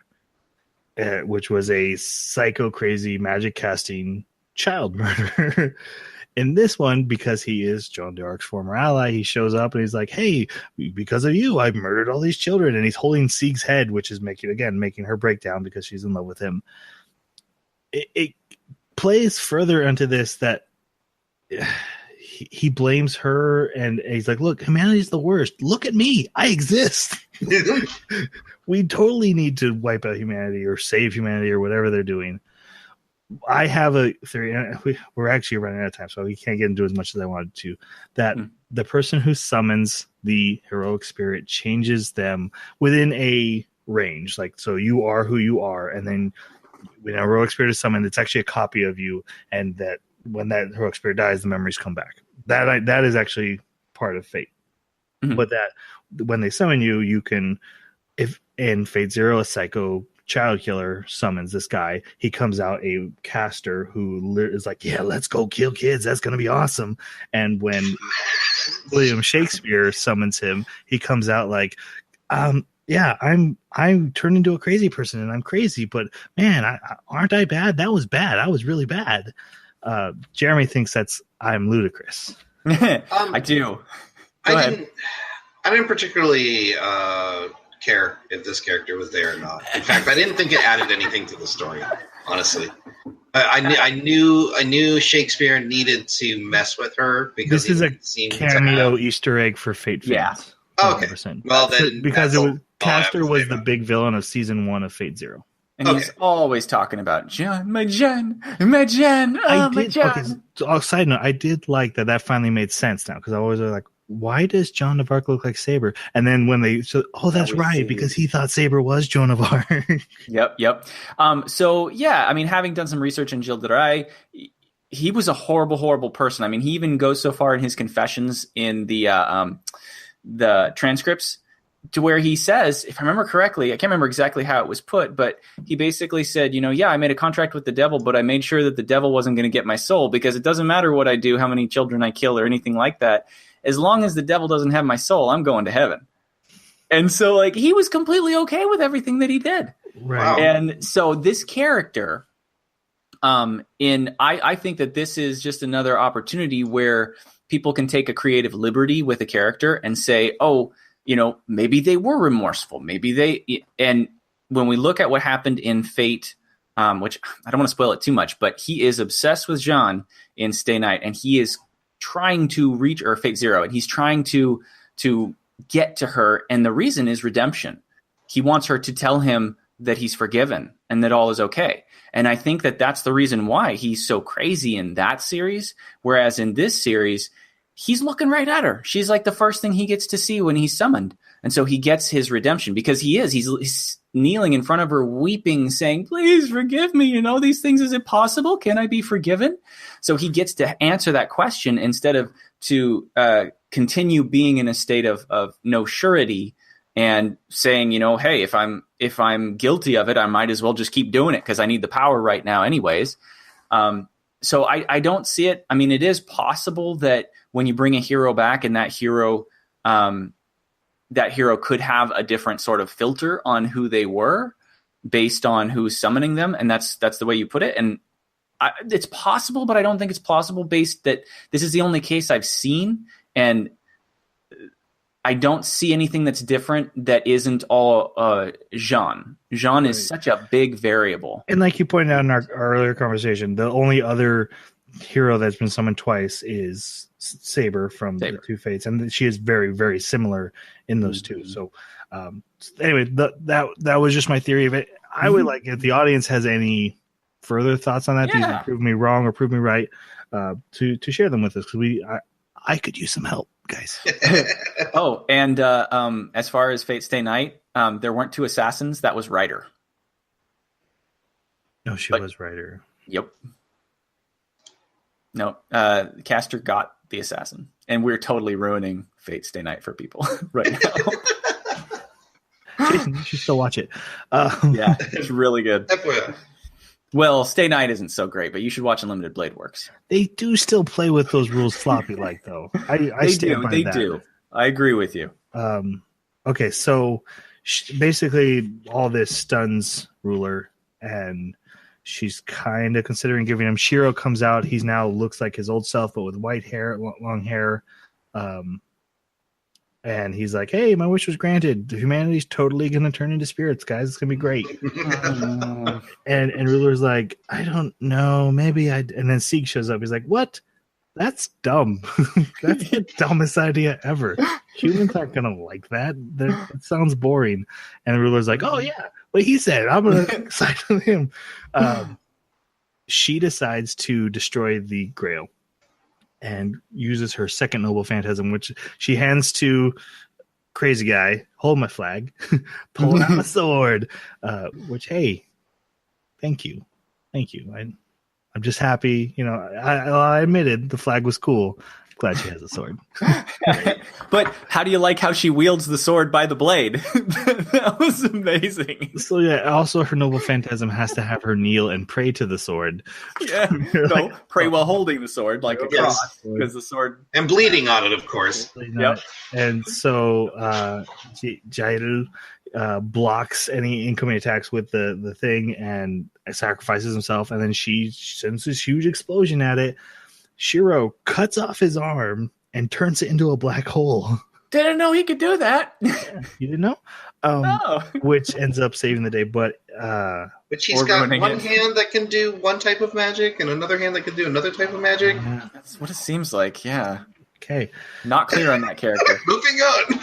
Yeah. Keeping the pace going. This does actually defeat Ruler, uses up her energy, and she reverts back into the human body, and Ruler disappears. But before she does, she promises Sieg that she will find him again. That ends up being very important. Sieg pulls out his sword and faces off with Shiro. And there's an amazing line in this where Shiro goes, "I want you to know, I hold no grudge." And Sieg goes, "I do." Yeah. And then they have a huge battle, and everyone's like, "Wow, Sieg!" Even though he can no longer turn into Siegfried because he used all those command spells, he's still keeping pace with him. He's as powerful as a heroic spirit. What's going on? And of course, Kales and Stolfo show up, and Kales is like, "Recognize what's going on here." And back in part 1, when he died, and Frankenstein, who was Berserker of Black, sacrificed herself. It revived him. What really happened is her spirit went inside him too. She not too pleased with that. It was interesting. Yeah. I loved it because I care more about that Frankenstein character than I care about Sieg. So I was like, yeah, kick his ass, Frankenstein. Yeah. I liked it, but I didn't. I was like, you guys barely paid for that one. Yeah. But, Yeah, like they laid the groundwork. I mean, and we see flower petals even when Frankenstein shouldn't be there anymore. There's other scenes where Klaus has a flower petal, and you're like, where did that come from? Oh, Sieg was nearby shedding them like dog fur. And it just doesn't, I don't know, it doesn't taste right. It's not as satisfying when you find out, to me at least, that is what happened. He's already got one. You're giving him two?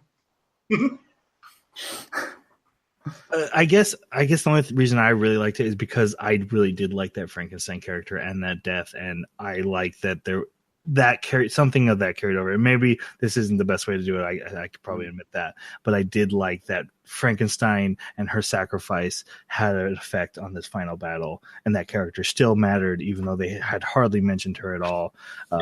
That was so important.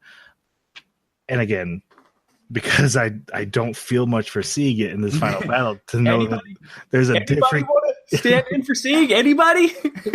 Frankenstein, you come on, get in here. You were cool.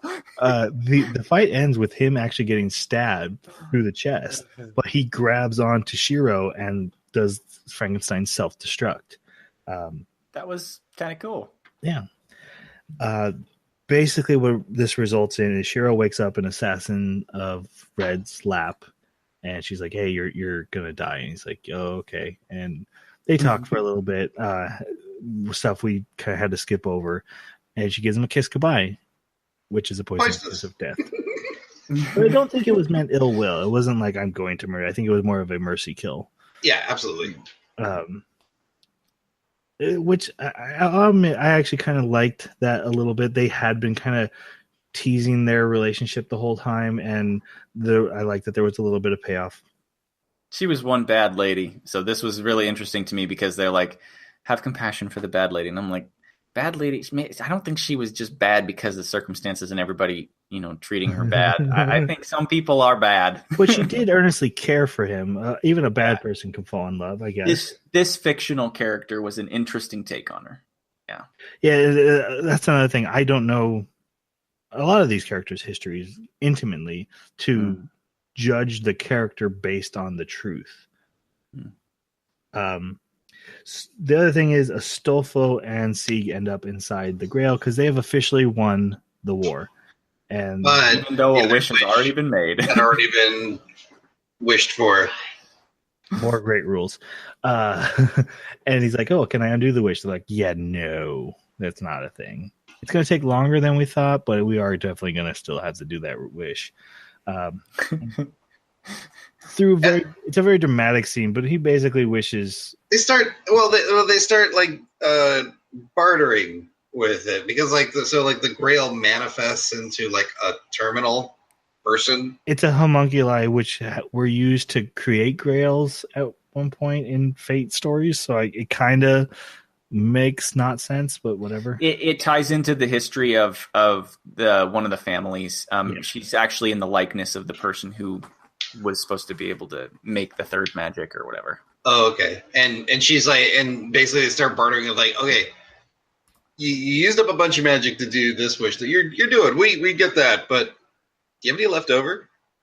And how much? Right, because how much do we use? Sieg is transforming now that he no longer has command spells. What is that about? We don't have time. Why is he turning into Fafnir? I didn't like that either. Like, if Siegfried did not have the dragon part. I don't think he did. Okay, but also remember, heroic spirits are not the actual thing they were. They are a culmination of the legend and ideas of them together. So if maybe enough people believed him and Fafnir became the one, I don't know. What? Alexander the Great wasn't really a giant man. He was short, but in Fate series, he's a giant man because everyone believed he was giant. Okay, so Siegfried ate some of the heart and kept the rest. So I guess you could say in that way, by eating it, he kind of became Fafnir. Yeah, and I honestly didn't get till this point when they're like, "You're becoming Siegfried." I'm like, "Well, he becomes Siegfried a lot. How is that a bad thing?" Yeah, right. And then it's revealed here, like, "Oh no, he's literally turning into the dragon Fafnir." And his wish is that he will carry the Grail to another world where humans will not be able to access it, so it will not be able to affect them. because apparently there's a magical world of Beast in Fate now. So he's going there. Was that explicitly stated? Because I've never heard of that before. No. Was Sieg's wish explicitly stated? Not till they state it for him later, because it actually goes silent with his mouth moving. Yeah, they deliberately conceal it. And they said that's what his wish was to take the Grail to another world. Yeah, I wrote that down. Yeah, they say that it was to accelerate the rate of his metamorphosis into Fafnir so that he could carry the Grail. Oh, okay. That makes sense. Because, he just had a couple scales on his wrist, and that was about it. At the time. And then, bam! He's Fafnir.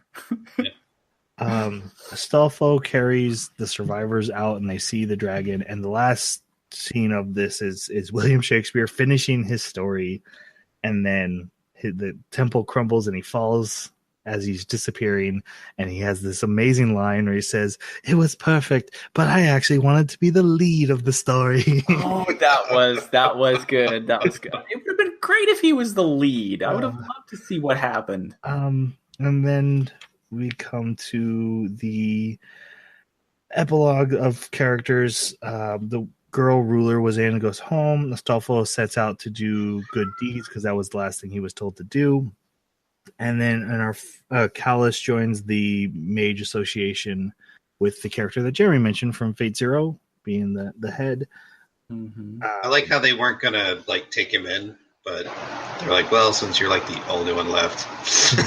Yeah. And Fiore starts her rehab, but our final scene is actually the first scene that this anime started with from the opposite point of view. So we saw this scene from Fafnir's point of view, Sieg's, in the very first thing. He was a dragon, but he was a naked boy strapped across the Grail. That's what you're talking about. And a beautiful blonde woman walks up to him. We see it from now Ruler's point of view. She has wandered the cosmos, searching for him, has finally found him, reaches him and transforms him back into Sieg, and they set off for their life together. This is very, very similar to one of the endings of the Fate Stay Nights, and I won't say any more than that, but where it's we haven't already ruined Fate Stay Night for everybody. Yeah. Spoiler alert. But yeah, I actually went back to the very first episode because this did look familiar, and it's the same scene, but this one is from her point of view, finding him and waking the dragon up and turning him back into a human. His is he actually had forgotten the wish. He's been holding on to this Grail for so long, he's forgotten everything.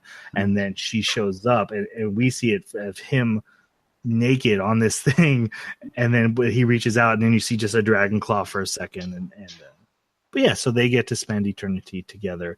A big scene was the girl whose body Ruler was using saying, "I hope you realized, while I thought Sieg was cool and I respected him, I'm not the one who was in love with him. I didn't love him. It was you, Ruler." And then the very last scene is Ruler saying, "I have to tell you, I love you." And, Which they don't usually commit to stuff like that in anime, so it was actually kind of nice. I swear they were going to have her mouth just move. They were going to do that again and not show it and then just cut it off, and we were both to be like, "Oh, I guess she said I love you." But no, they went for it. So good. Yeah. Okay, that takes us to final reviews. We made it. Jeremy, final review.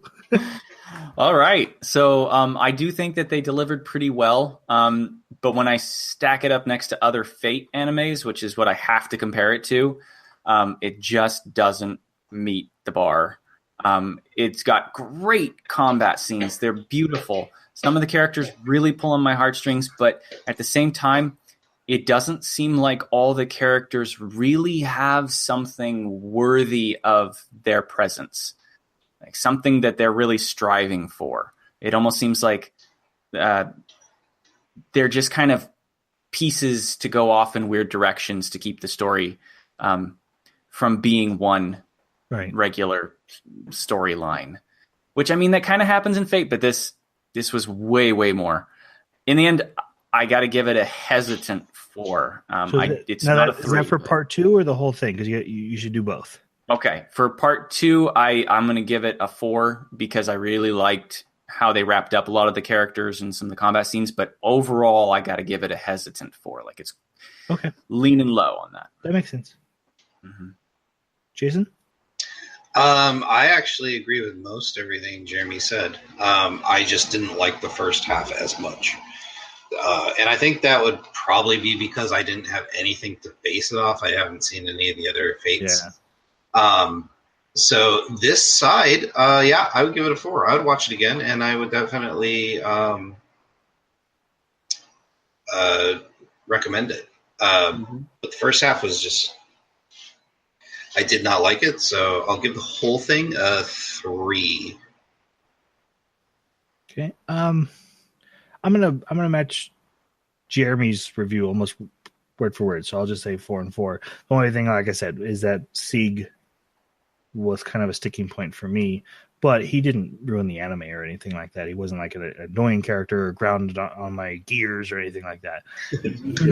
I had a hard time attaching to him. So going in that final fight, I'm like, oh, go Sieg, and then it's like, oh, it's Frankenstein. Go Frankenstein. Okay. So with that said, if you have thoughts on this and would like to share them, you can reach us at Baka Podcast for Twitter. The Anime Baka Club at gmail.com is our email, or leave a comment wherever you found this. Up next, we are watching ID Zero. This is Jason's pick. It is a mecha anime that is on Netflix, so it should be easy to find. Mechaflix. Mechaflix. It didn't even make sense, but neither did Fate. I do. No one knows about this yet, but I have a real quick announcement to make. Not our next minisode, but the minisode after that. So this is like 3 weeks.